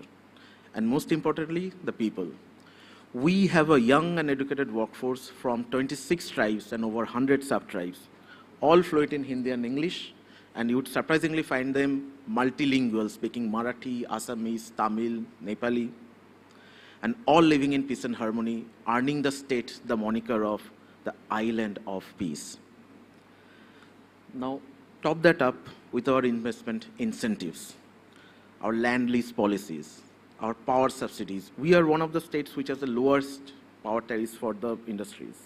The purchase preference for Make in Arunachal, and the business reforms like ease of doing business. And of course, our unique geographic location that makes us the gateway to the Asian countries. So what is our USP? So I have two-word answer for that. Unexplored resources, which has now become easier to access as we have built more than 50,000 kilometers of roads in the last 6-7 years and still going at it. 4 new airports have come up, 9 industrial areas are operational, one of them being developed as ACZ, that's in Balinong. We are setting up mega food parks, logistics hubs, 5-star hotels, malls, multiplexes, and we are also tying up with knowledge institutes to support us for skill development and knowledge imparting. So, Arunachal Pradesh, the northeast of the northeast, the wild, wild east, if you please, marked the year 2022 as the year of e-governance, where we developed 22 apps. And while we have the policies needed, as you can see, we are coming up with more policies, like the logistic policy will come up soon, and we are also revising our investment policy as per the inputs received from FICCI and Invest India. And we are continuously improving them with inputs from all the stakeholders. So what exactly are you offering you? Tourism sector. So we call it the India's wild and least explored tourism destination. Yet we had received more than 10,000 foreign tourists pre-COVID time and even before the roads were built. In 2019 itself, we received like 6 lakhs domestic tourists. We have multiple sector tourism like cultural tourism, spiritual tourism, adventure tourism. You have heard of Parshuram Kund. So Government of India investing nearly 100 crores to develop that place, and it is already receiving like 1 lakh footfall per year. Tawang Monastery is already an international destination, and we have got India's first village, the first village where the sun first rises, that is Kaho. We used to say Kashmir to Kanyakumari for the north-south route. Now it is time to say perhaps Kaho to Kutch. Wildlife, adventure and wellness. And then of course you have all the spots like Anini, which are still unexplored.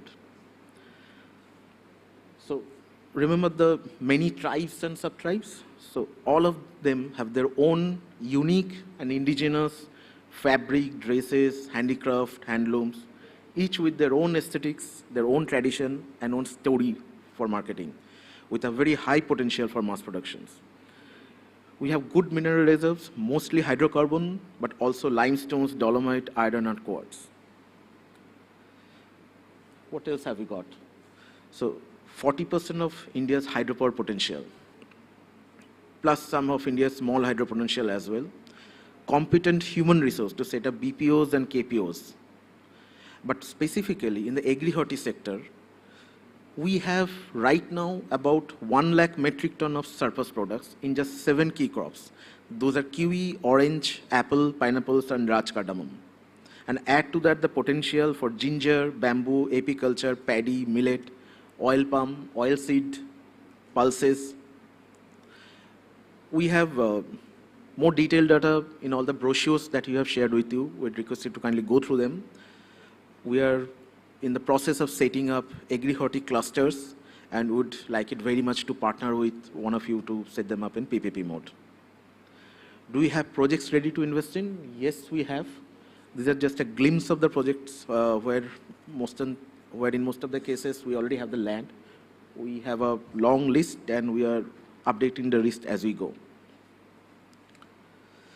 So it's a short presentation, so I'd like to conclude here by saying that on behalf of Government of Arunachal, we'd like to invite you to come and visit Arunachal Pradesh, and especially the APIIP, that is the Arunachal Pradesh Innovation and Investment Park, that is set up under the Investment Division as a dedicated and single point entity for investment promotion, ease of doing business, and startup facilitation. So set up under the Department of Finance, Planning and Investment, which is us. We are present here today, and which has been a pleasure and a privilege. Thank you very much. Come to Arunachal. Let us rise together. Thank you.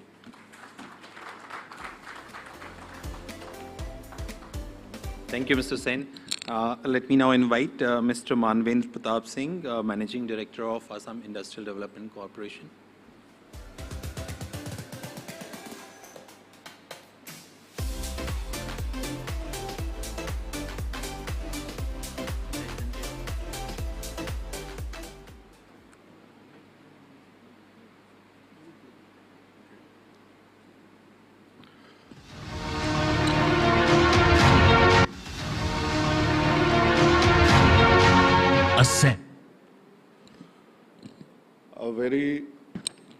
good morning to all of you.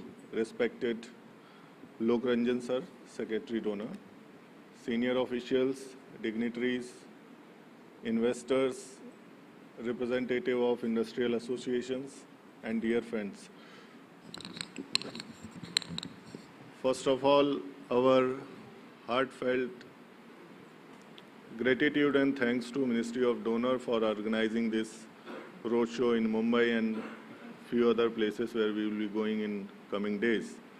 So I'll be starting Assam's presentation with a short video followed by a small presentation which will showcase the potential which is available in Assam, and many people are already reaping the fruits from this potential. So I would request you to please be with us in the next 5 minutes and we will be showcasing our potential to you. Can we start the video? Assam, India's expressway to Northeast and ASEAN.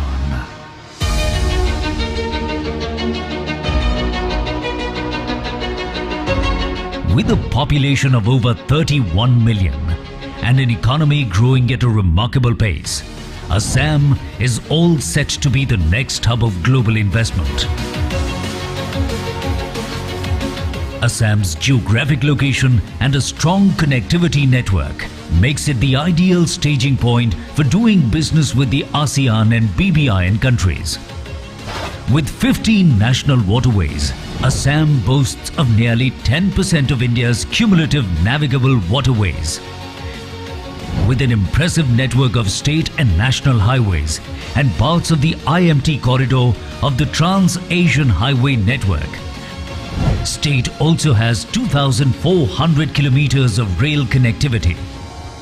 With several universities and medical colleges and a host of engineering and management colleges, the state ensures a steady supply of skilled human capital.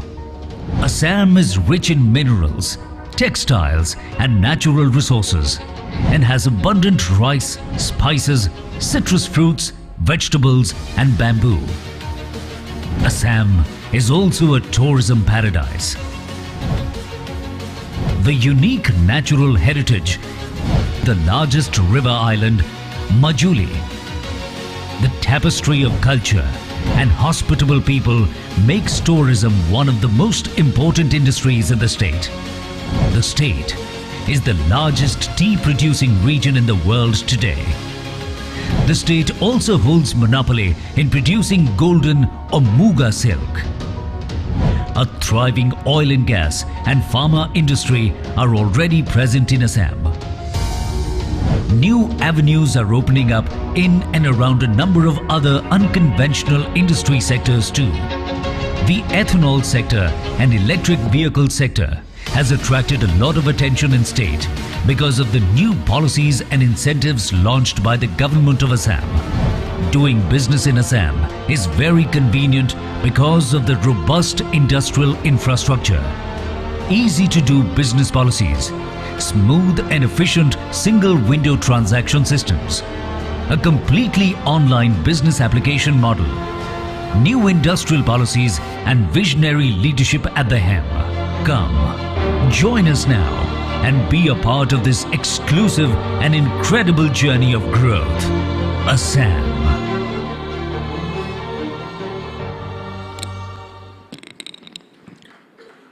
Thank you. So as we have seen, Assam is in the center of around 188 crores people which are part of Southeast Asian nation and BBN countries. So this is the place from where we can start our enterprise and can cater to the needs of all these people. As our Prime Minister, Honorable Prime Minister has already pointed out, this will be the growth engine of the future India. So we assume that if we start our enterprise there, there is a big market available for us. And we are very rich in many natural resources, human capital, and we are having plethora of government policies and incentives which can support your enterprise in our state. We are having high growth rate, GDP 19.5% in previous year, which is highest among all Indian states. The connectivity and infrastructure thrust, which was started by Honorable PM, is showing its effect. Now we are having many national highways which are connecting across the state of Assam and the nearby states like Arunachal and Meghalaya also. We are already leading in startup ecosystem, and last year we have got achiever rank category in ease of access ranking. As I have told you, we are in the center of these ASEAN and BBN countries. So few countries are nearer than other states of India. So we can cater to the needs of these countries, especially Bangladesh, Myanmar, and other Southeast Asian nations. Even Bhutan and Nepal are also in border of Assam. You will be surprised, we have 7 operational airports. We are having extensive road network throughout the Assam, extensive railway connectivity throughout the Assam, one of the largest network of waterways of around 1,000 kilometers long, which is now being developed, and one river cruise has started from Varanasi up to Dibrugarh, and it has shown the path of river cruise tourism in the India. We have already got a treaty with Bangladesh to use their Chitgaon and Mangala port, and already there is a work going on in Kaladan multimodal project, where we will be having direct connectivity to Myanmar through Sitwe port. So with this connectivity, the material which, if we are manufacturing in Maharashtra or Gujarat, the material can be manufactured in Assam, and it can easily be sent to the Southeast Asian nations and beyond that East Asian nations also. We are having many land industrial area which are shown in this slide, and many industrial parks which are dedicated to a particular product only. We are having tea park, we have tech city, we have biotech park, we are having export oriented industrial park, we are having plastic parks, we are having developing agar park, where you can have the facility which is readily available for primary processing, and you can use those facility for adding value to the products. These are the major players who are already present in Assam. So to understand the industrial ecosystem of Assam, you can connect to any one of them. They will be sharing good stories about Assam. These are few of our industrial estates which are available and which are under development. We are aggressively pursuing for creating huge industrial land bank which will be readily available at thrown away prices to all the enterprise who are coming to Assam. Apart from industrial infrastructure, the major thing which is required by enterprises are social infrastructure, because once you start your enterprise there is a requirement of schools, colleges, hospitals, and other places where you can go and interact with the available social infrastructure. So these are some very good social infrastructure available in Assam which you can interact with. We are having plethora of policy and regulatory support. Industrial and investment policy of Assam 2023 is very much attractive to all the investors. We had recently done an MOU of around 8,000 crore with 10 numbers of industrial enterprise who are going to invest in Assam. Assam Logistic and Warehousing Policy 2022, Assam Biotech Policy, Assam Tourism Policy, Assam Renewable Energy Policy, Handicraft Policy, Ethanol Production Policy, Electric Vehicle Policy 2021, Assam Agarwood Promotion Policy, Bamboo and Cane Policy, Startup Policy, and these kind of policy which are tailor-made and can be customized to the need of enterprises who are going to invest in Assam. We are having a good ecosystem of single window, which is actually led by Government of India, and we are following the ease of doing business where people can apply for all kind of clearances. And a dedicated team is available to interact with the investors and sort out all their needs and if they have any grievances also. We have few focus sectors. The agriculture sector, we are having a huge agri and horti produce available. And GI tagged species, you may see 8 numbers of GI tags food items which are from Assam, which can be used for the further food processing. We have major spices available in Assam. Food processing parks are available in Assam where people can come and invest. You will be surprised, we are the second most highest grower of pineapple in India and third largest production of ginger in India. We are also the leading third highest producer of jute and mesta in India. These are major key players in fruit processing industry in Assam, Britannia, Pepsi, Horlicks, and ITC. In pharmaceutical, we are having huge investment from these companies, and you will be amazed that most of the pharma companies which are concentrated in Uttarakhand and Himachal Pradesh, they are sending their pharma producers to Bangladesh, Myanmar, and other countries by air cargo. So we have opportunity of giving them infrastructure facility in Assam. They can invest in Assam and they can easily send their producers to Bangladesh or Myanmar in 1 hour, because it is hardly 1 hour across the border. They can send their trucks and the goods is delivered. Textile, handloom, and handicraft, we have very good ecosystem of textile, handloom, and handicraft. We have homegrown silk of all 4 varieties, which is hard to find anywhere in the world. We have handloom culture in Assam, so we get lots of trained weavers, especially women folks who are trained in doing this job. Huge production of silk and handicrafts, where we can invest and get lots of output from available resources. We have one town, Soalkusi town, which is very famous for its silk production. In tourism and hospitality sector, there are many opportunities which are available. We have rich culture, rich nature and ecotourism heritage. River tourism is picking up. We have India's first 5-star river cruise, which is running in Assam. We have huge network of tea gardens along with 10 number of golf courses across the state, which can be utilized as a potential destination for tourism. We have rich wildlife. We are having 7 national parks, and 2 national parks are already declared as UNESCO heritage. So Kaziranga and Manas, we have Kamakhya temple, religious tourism, and some other very important place of tourism.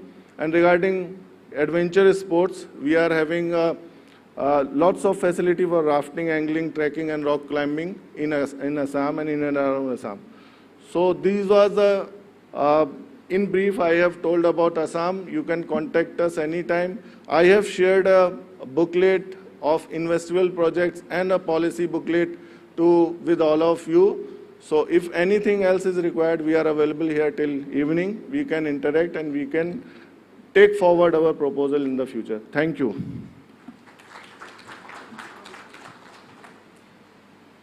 Thank you, Mr. Singh. Let me invite our next presenter from Mizoram, Mr. Pachau, who is the Secretary, Planning and Program Implementation, Department, Government of Mizoram. May I request him to give his presentation. And may a gentle reminder again, please keep your presentation short so that you will get more time for B2B meetings.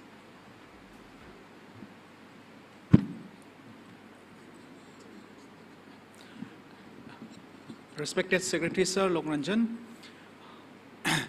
officials from the Ministry of Donor, as well as all our esteemed guests here, our potential investors. Good morning, ladies and gentlemen. And first of all, I would like to show a brief video and then followed by a small presentation on our investment journey so far. If you can kindly, yeah.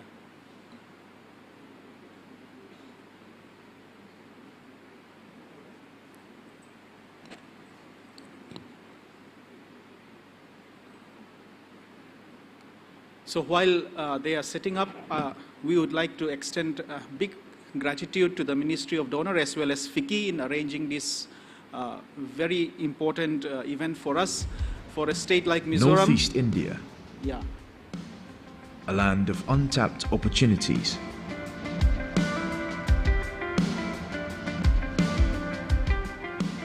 With borders that stretch across 5 nations. Which reflects the region's diversity, culture, and untapped potential.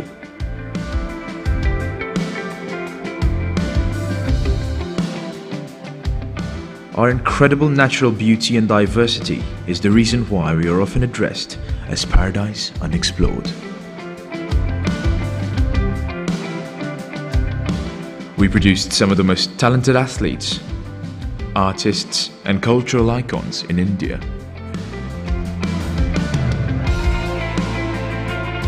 A prominent personality in sports, world boxing champion, Olympic medalist.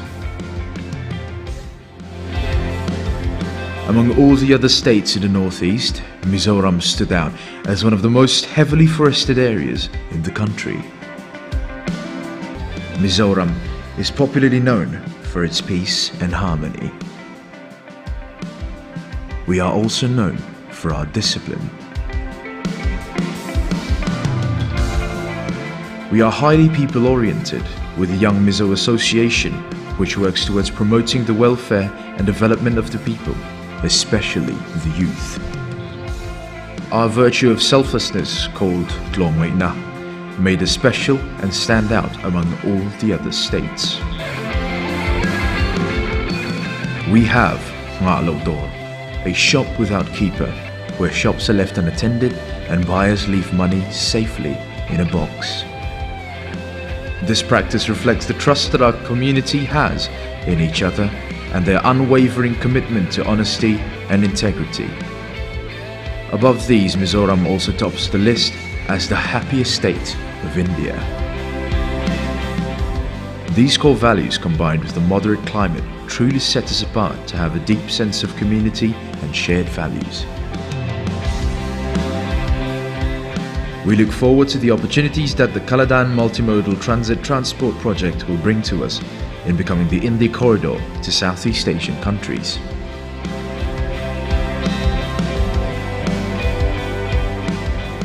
The development of railway route and the various national highway projects in Mizoram are the key factors that will enable the ecosystem for businesses.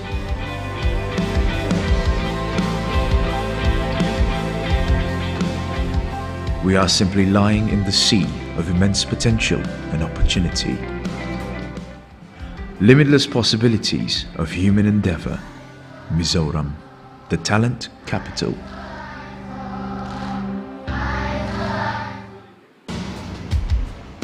Northeast India, a land of untapped opportunities. Can we move to the slide, please?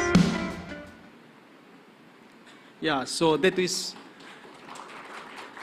a brief about the enabling ecosystem of businesses in Mizoram. I would just like to elaborate further on that so that we have a clearer understanding of investment in Mizoram. So we have a policy framework now. We are in the pipeline of that. We have the institutional mechanism. We have the empowered committee, which is headed by the Honorable Chief Minister, and a working committee under my chairmanship as a Secretary Planning. So we are framing this investment policy. We are taking inputs from all these sessions as well, so that in the next roadshow, we would be able to have a framework in place, which is duly approved by the Council of Ministers.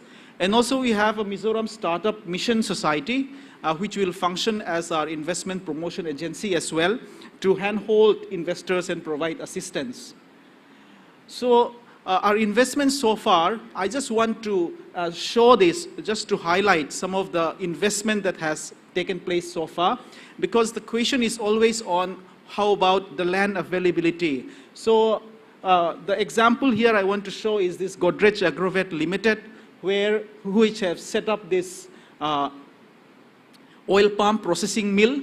So here, a 20 hectare of land has been leased for a period of 40 years. These are the kind of models that are being worked out so far. And another one is the Mizoram Ispat Private Limited, wherein they have set up their plant in one of our export promotion, industrial promotion zone at Lengte, which is around 30 kilometers from the state capital. Again, land has been leased for 25 years. So these are examples of how things can work out. So the state priority sectors, this we have, the Empowered Committee has identified these sectors as our state priority sectors. Tourism, these are well explained by many of the presenters. Skill, nursing, hospitality, these are handloom and handicrafts. Many of our GI products are in the handloom and handicraft. And then sports, of course, it has been a very strong point. As mentioned earlier, we have sports as our industry. And primary sectors, food processing is a very big, important thing. In this, Mizo chili and Mizo ginger has a GI tag as well. And then solar power generation. We have recently commissioned a 20 megawatt solar generation in Mizoram. And education, considering our youth and then the potential they have, and then IP sector and transport, including inland waterways and the logistics involving railway transportations.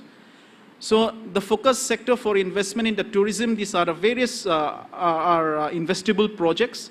In our B2G meetings, our joint secretary in the tourism department is here to elaborate further on that. We have bamboo theme park, to caravan tourism, to heliports and passenger ropeways in Aizawl. These are some of our investable projects in tourism sector. And in the skill development, in the B2G again, we have a director from the skill development, which is who has come here. And then we are, these are some of the projects which are investable, establishment of skill development, as well as partnering in the, for our industrial training institutes.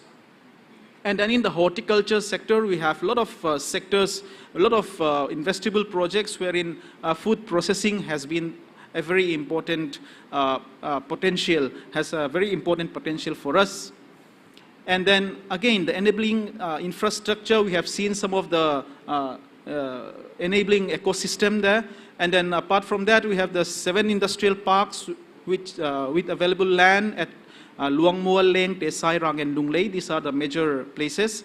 And we have a domestic airport and 24 helipads across. As shown in the video, the Kaladan multimodal transit transport project is there. And also, I just want to highlight the commitment of the state government in bringing about investment. Herein, I would just like to read out the message from our Honorable Chief Minister. It is there in our booklet, which is here. You can pick it out. I am confident that the potential for investment in sectors like tourism, agricultural, horticulture, food processing, and also in our human resources, in respect of IT and business process management and skill development, is as evident to all of you as it is to us. In doing so, I invite you to consider being a part of Mizoram's growth story, which can only have a positive effect on neighboring states and the region as a whole. I can assure you that, should you choose to do so, you will have a reliable partner in the government of Mizoram towards realizing our shared vision of a progressive, self-reliant, and economically prosperous Northeast and Mizoram. So welcome to Mizoram. Hope to meet you soon. Thank you.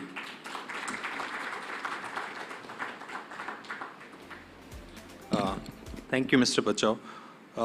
The next presentation is on Nagaland, and may I request Mr. Sote and the Secretary from Government of Nagaland to give his presentation.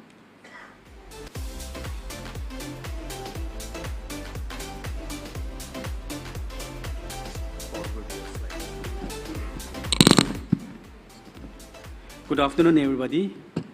Most respected Secretary, Ministry of Donor, government officials from various ministries, representatives from FICCI and Invest India and all the members present here this afternoon.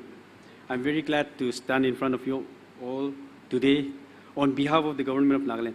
Before much ado, can we play the video for us, please?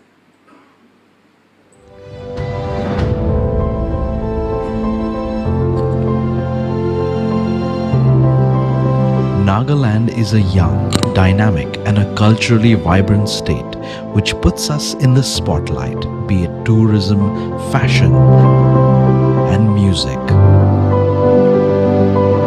But that's not all. Nagaland is an emerging destination for market opportunities that are untapped.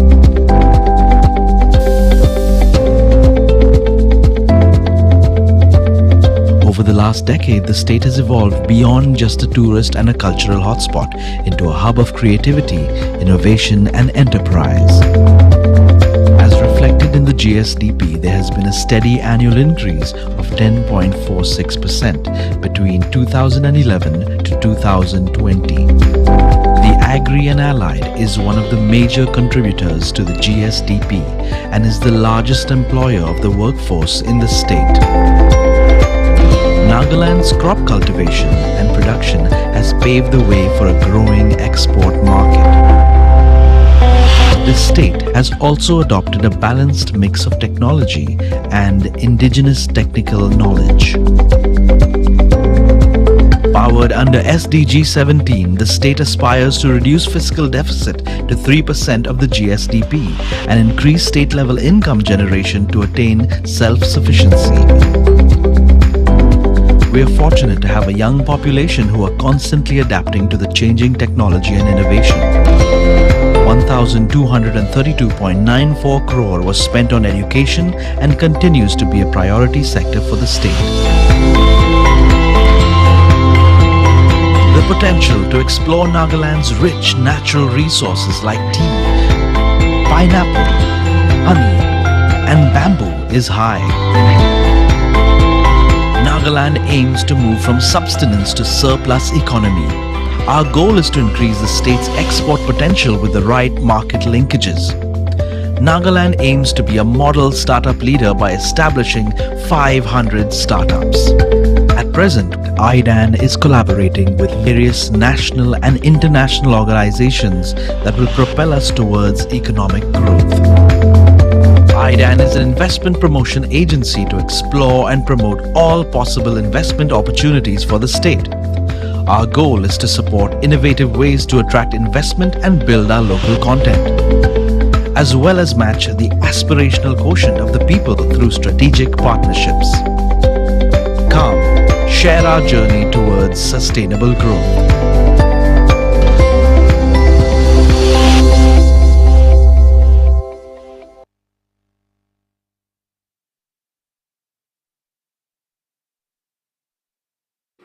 Nagaland was very slow in promoting industrialization and economic development.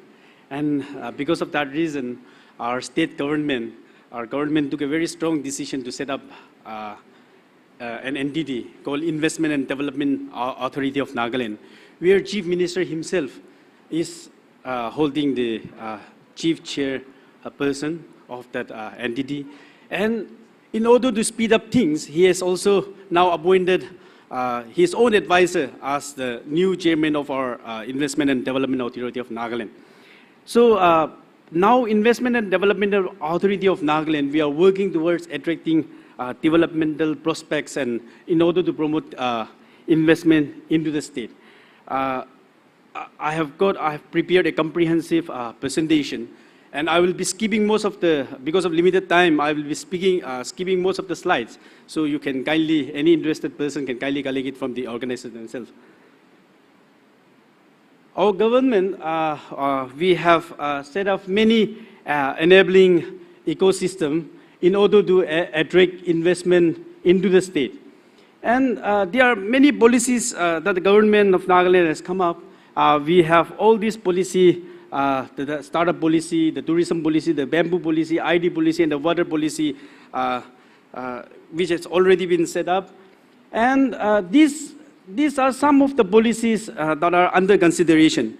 Here, the most interesting part, which I wanted to tell to the House this afternoon, is that the Nagaland's State Land Bank Guidelines and the Nagaland Land Lease Guidelines. This is very important in our context and in the context of the investment opportunities in Nagaland. Because in Nagaland, the land holding system is quite unique and is very different from different parts of the country. Because the land in Nagaland, land holding system in Nagaland is basically concentrated in the hand of the individuals.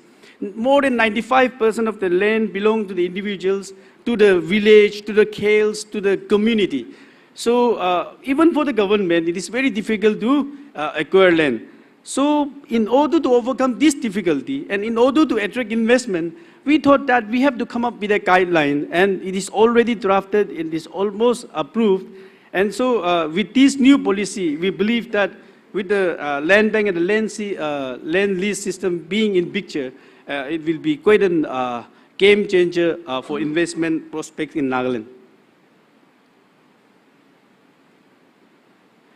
We currently are focusing on different sectors like food processing, floriculture, and all these sectors. And I wish to tell on some of the sectors that has been outlined.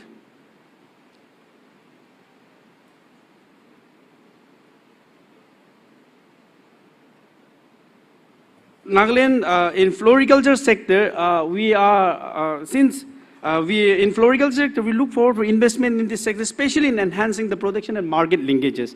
In most of the sectors that we have listed out, the market linkages and the enhancement of the production is one area which our government is seriously looking at.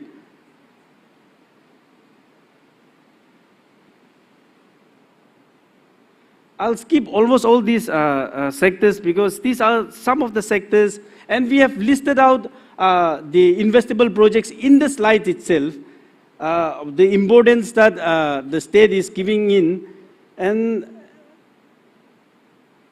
yes.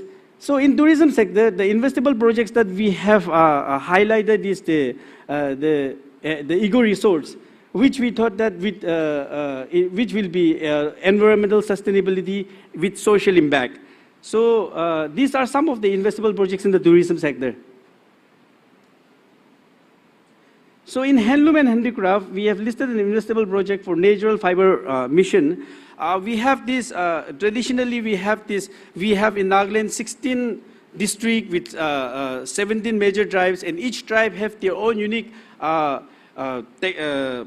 since time immemorial, we have our own natural fibers being used. And so single fiber, the bamboo, the banana fiber production with all different textures. So we are trying to promote the natural fiber mission.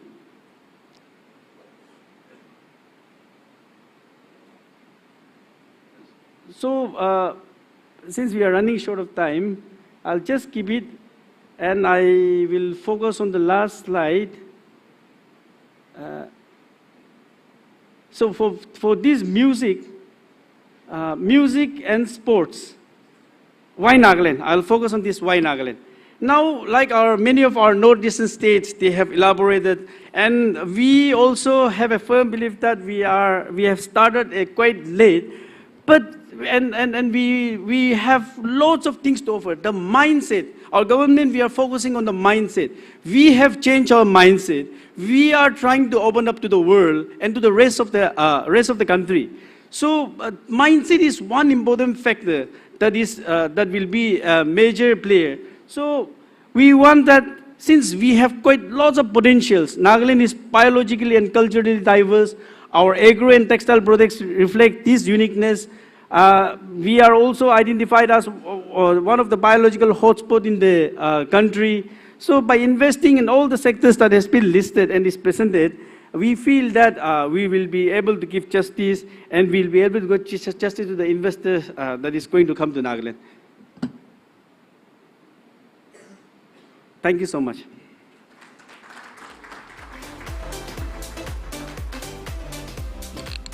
Thank you, Mr. Sote. Moving on to our penultimate presentation, actually. May I request Mr. M.L. Srivastav, Additional Chief Secretary, Tourism Department, Government of Sikkim, to give his presentation.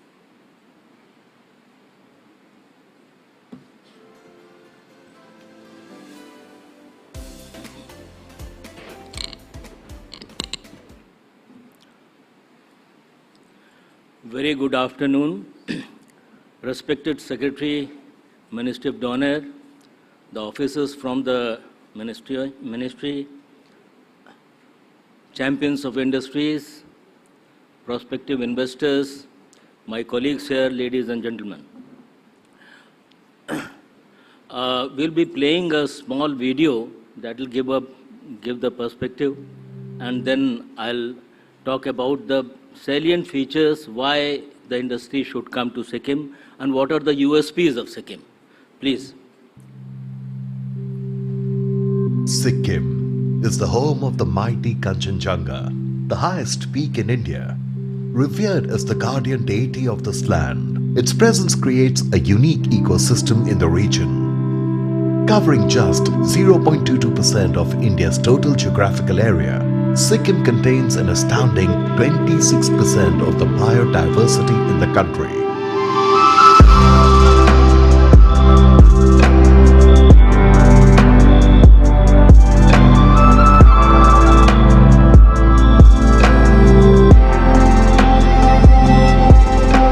Sikkim is the first organic state in the world. We achieved this incredible feat in 2016, an accomplishment recognized by the United Nations. Sikkim is the most peaceful state in India with the lowest crime rate. There are 21 distinct communities that live here.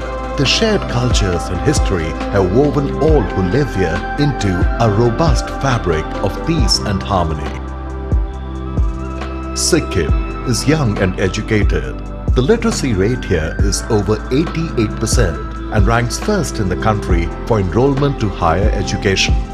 There is a large pool of skilled manpower in the state ready to be tapped. Sikkim is a power surplus state and ranks second in the country in the field of generating power from renewable resources. Sikkim is connected. It has one of the highest road density in the country, connecting every corner of the state with a newly established greenfield airport and a railway line due to be completed in 2023. The state gears up to get connected to mainland India like never before. Sikkim is the land of beauty, bounty, and boundless possibilities.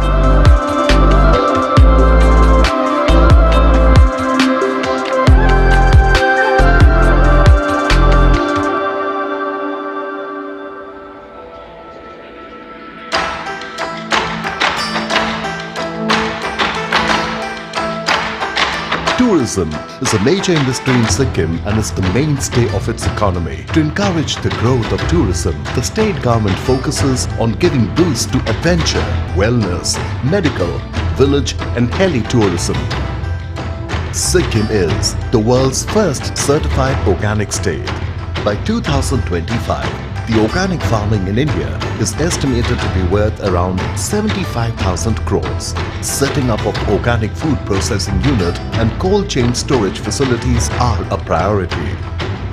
The cultural richness of the state is visible in its arts and crafts. Thanka paintings, carpets and woodwork are some examples of crafts that are unique to Sikkim and have a great demand in the national and international markets. With the government laying emphasis on the health sector, investors have immense opportunities of developing world-class health infrastructures and invest in the wellness industries, taking advantage of Sikkim's pristine climate and environment.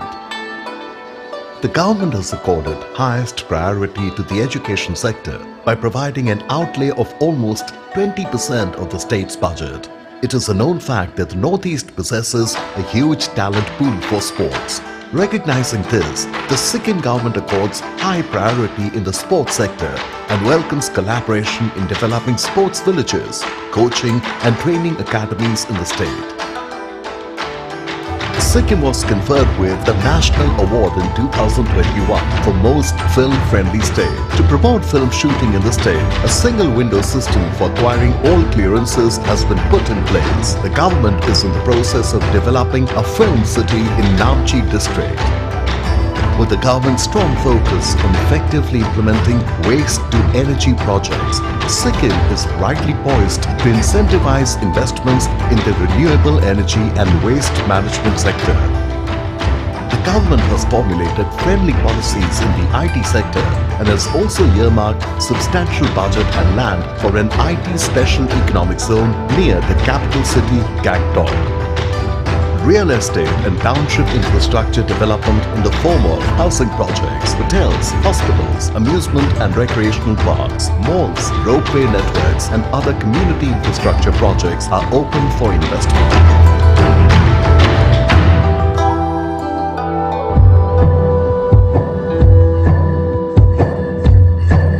The government of Sikkim is fully committed on promoting sustainable, equitable and balanced growth along with ease of doing business in the state. Central government schemes such as Northeast Industrial Development Schemes and Northeast Industrial and Investment Policy, coupled with the many progressive policies of the state, bring with it great incentives for investments. Imbibing the mantra of our Prime Minister Shri Narendra Modi ji, reform, perform and transform. Let us join hands in building the business ecosystem of tomorrow. Let us come together to create a sustainable future for this pristine land. Let us build a cleaner, greener and better future.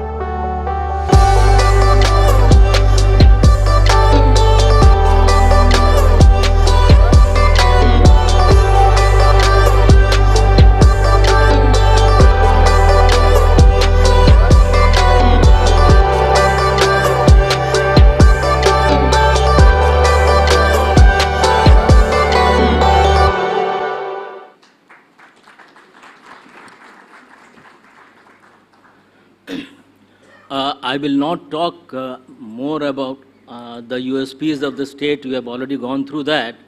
I start with this shloka from Subhashitani that says that we must reach out. So Sikkim is awaiting. Two small points which I think are pertinent to mention here about the Northeast per se. The Northeast India has 1/4 of the forest cover, total forest cover of the country. So effectively, Northeast is the lungs of the country and the globe per se.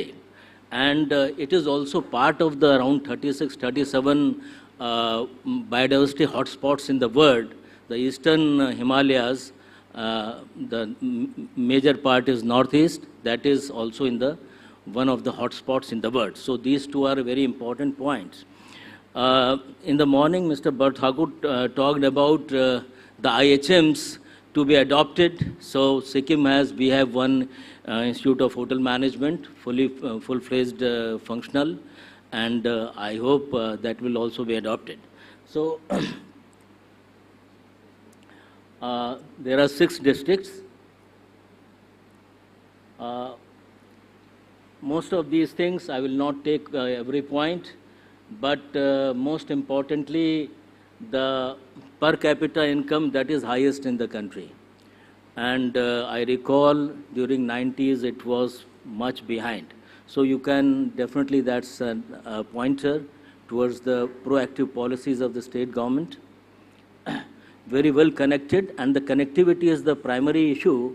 So from next year, the railways, the rail link from Sikkim directly to other parts of the nation, that will be functional. And the broad gauge, it is directly broad gauge from Majitar to other parts of the country. Rangpo, it is there. I will not dwell much upon that. Again, we have a lot of strengths. 0.2% of the total GA, geographical area, and 1/4 of the total biodiversity of the country. So this is first pointer. Many other, we have received more than 31 odd in national and international tourism awards. We are many. I mean, I will not take those one by one. So in all the developmental parameters, Sikkim is one of the front ranker in the country per se. We have targeted areas for industrial promotion, so that I'll be taking it up. These are various, these are few of them. And the Lonely Planet has taken up Sikkim as one of the 10 best places in the world. The Tourism International has taken one of the 10 best places in the world. Mount Kanchenjunga is the guardian deity. Kanchenjunga National Park is the only national park in the country which is in the UNESCO World Heritage under the mixed category, that is nature and culture. Why invest in Sikkim? Strategic location, easy connectivity now. We have 100th airport. Honorable Prime Minister of India inaugurated that, which is Pakyong, and we are very assiduously, we are trying to make this better connected to the other parts of the country, and also under the international UDAN we have requisitioned, and maybe in near future will be connected to other parts of the world also, nearby countries particularly. Diverse climatic conditions, very wide biodiversity, 350 meter to Mount Kanchenjunga, 8,500 meters odd. So all the 11 biogeographical zones are present there.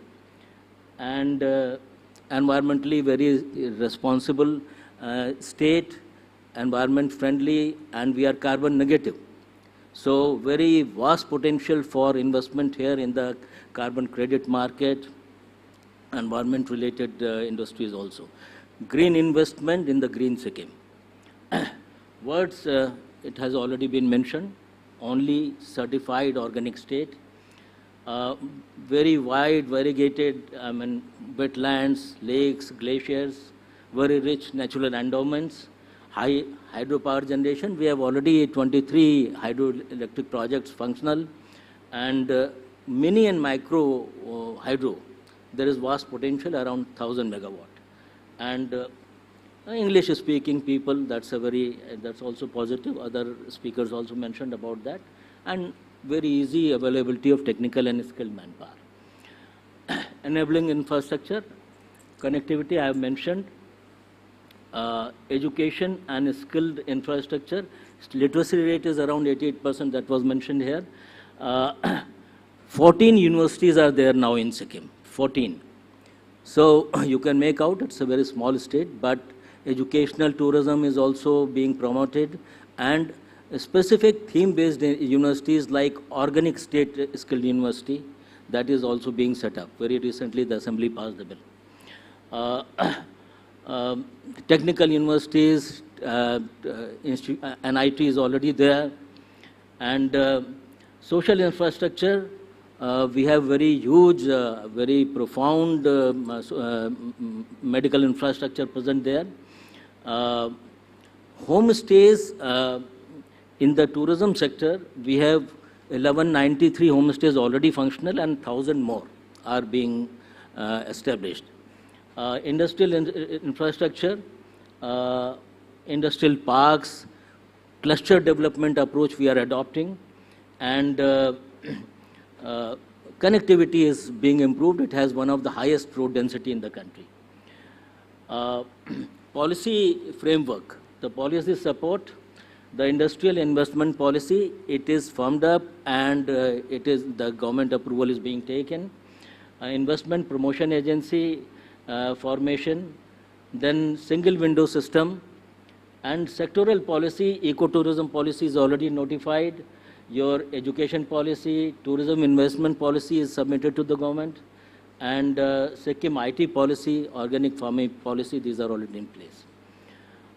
Priority sectors, tourism, agri-horticulture, food processing, hydropower, IT and ID enabled services, pharmaceuticals, and I think from Apple to coming to your other platform, there is some goof up. So it is going out of the box. So this is called out of the box thinking. So AV, GC, XR, animation, virtual effects, And this creation of Center of Excellence, that is under the process. And yeah. So in short, Sikkim is the destination, good connectivity, policy support, government policy support, with the support of the Government of India and the Ministry of Donor. Definitely we are carrying it forward, and it has a very, very wide potential. Already a number of industries are working. 54 pharma companies are already there. They are functional. Similarly, in the hydro project I have already mentioned. Tourism, the caravan tourism, the alpine tent city, we are in the tourism investment policy we have put it, and a number of such thematic areas which are priority areas, and we are working upon that. And I hope that during B2G interactions, all your queries and those we will be able to address. Thank you.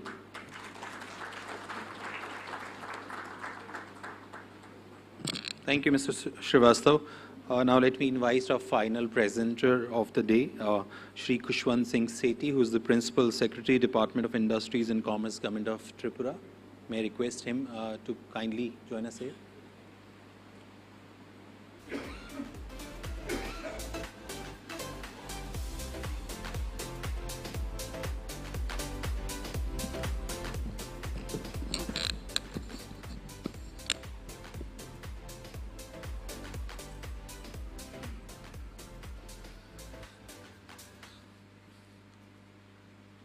Respected Secretary, Ministry of Donor, Shri Lokranjan Sir, Joint Secretaries, Ministry of Donor, Shri Harpreet Singh and Shri Anshuman Dey, Shri Ranjit Bhatt Thakur, Chairman FICCI, officials from all the northeastern states, leaders of business and industry present here today, a very warm good afternoon and best wishes on behalf of the Government of Tripura. I have a very brief presentation here where we'll give you a snapshot of the different incentives and the investment opportunities in the state of Tripura. So basically this is the profile of the state. We pride ourselves in being a small, clean, green and progressive state. And the area is about 10,500 square kilometers, and the population is about 41.28 lakhs, per capita income of 1,40,000, GSDP of 64,778 crores. So why invest in Tripura? So because Tripura offers many unexplored opportunities. It has access to a large market of Bangladesh with well-connected routes. So we'll talk more about this.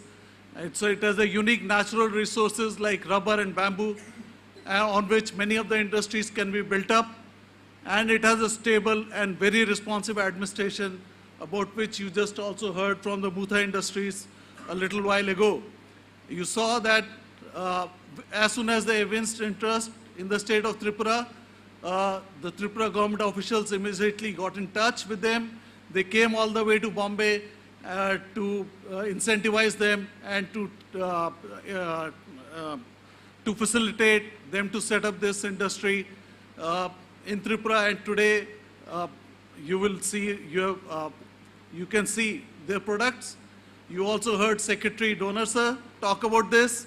Yesterday, I think all of you have seen the inauguration of the new Parliament building. So the flooring in the new Parliament building has come from Mutha Industries, which is from the bamboo grown in Tripura state. So also in the visual in front of you, in the slide, you see also the bamboo bottles. These bamboo bottles have been talked by the Honorable Prime Minister in his Man Ki Baat. And this is a new innovation that has been done in Tripura. And down below you can see the bamboo being processed in Mutha Industries, and then also the flooring in the new Parliament building. In terms of the industrial infrastructure, that we that we have in the state. We have a network of several industrial estates. We have about 19 industrial estates spread out all over the state.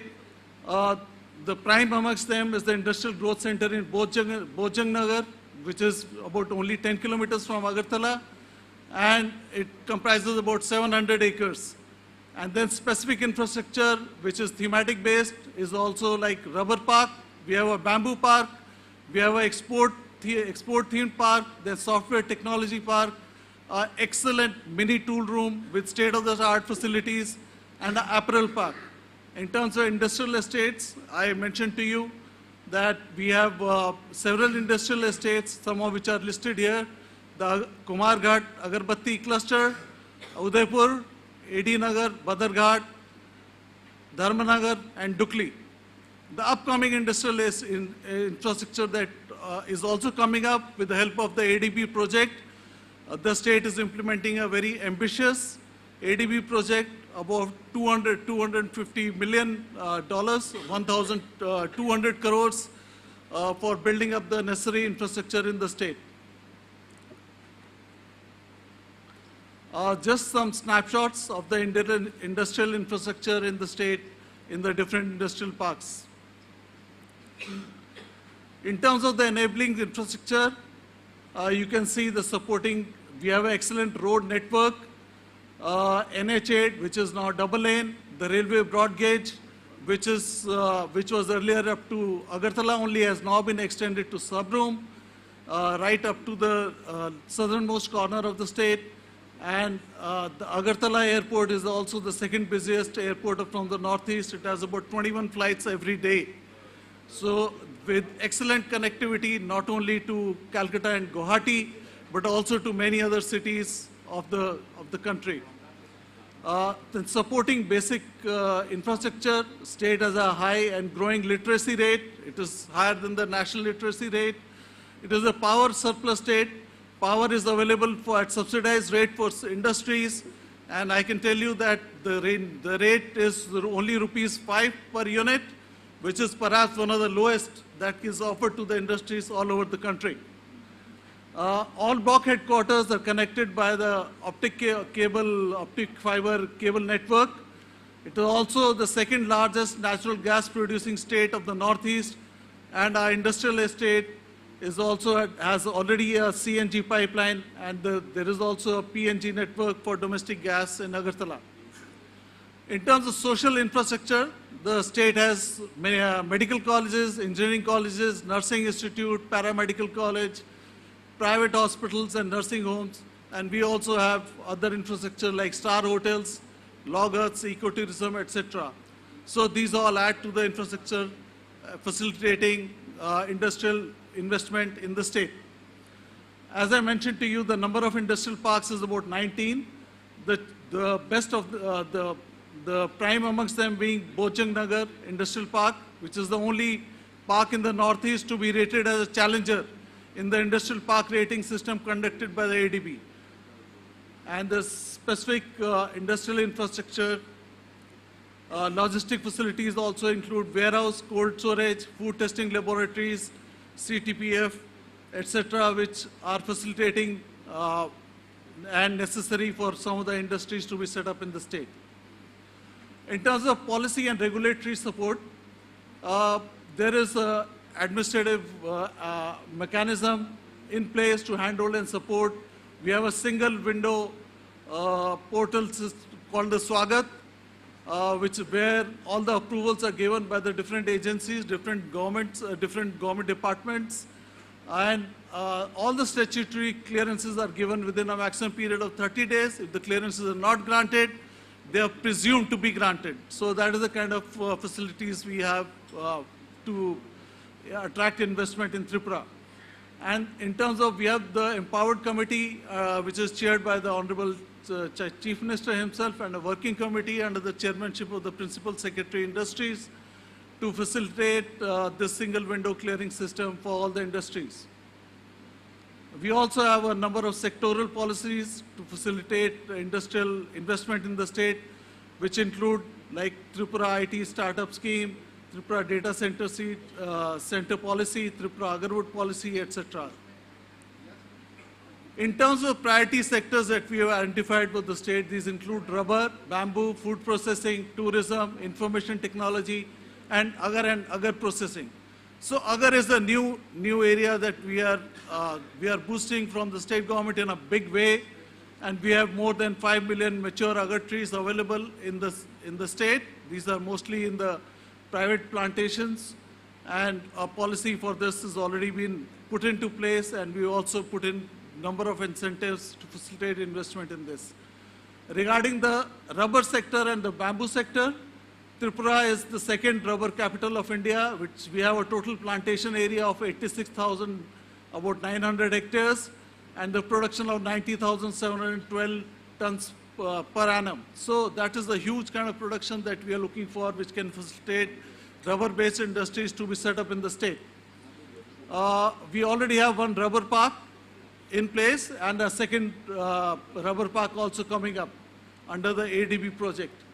For bamboo, you already heard about the success of the Mutha Industries, the epitome brand mark that has also been, the flooring has been put up in the new parliament building, and we have a very rich and diverse bamboo resource in the state, about 21 species, and many of which are very high-yielding species, and one bamboo park with modern facilities has already been set up.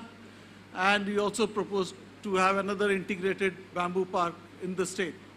In terms of food processing, as we just discussed some time ago regarding the pineapple, we also have other possibilities like jackfruit, lime, lemon, baby corn, cashew nut, etc., which can be, based upon which the food processing facilities can be set up. In terms of tourism, ecotourism, etc., because of the scenic beauty of the state, this offers huge potential, and the information technology because of the third international internet gateway, and we are also a power surplus state we are a power surplus state, and we have a low power tariff, as I mentioned. So these are all important incentives to set up information technology related industrial setup in the state. Some of the few investable projects that have been identified, and these are before you, like in the rubber sector, a modern smokehouse, processing centers, latex-based products, or rubber wood furniture. These are the possibilities in the rubber wood sector. In bamboo sector, bamboo tiles, furniture, mechanized sticks, agarbatti, activated charcoal, toiletries, cosmetics, etc. In food processing, for integrated cold chain packaging units, mechanized abattoirs, etc. Tourism and health sector, super speciality hospitals, star category hotels, parks, medical tourism. In the IT sector, development of IT parks, call centers, BPOs, IT software development, e-waste processing, etc. These are the possibilities before you. Some of the other investable projects that have been identified include the logistics center, integrated post-harvest management, marketing infrastructure, mushroom cultivation, skill university, mini technology center, medical and wellness, tourism, super speciality hospital, and regional tourist circuit. Thank you. So these are all the incentives for you. Thank you.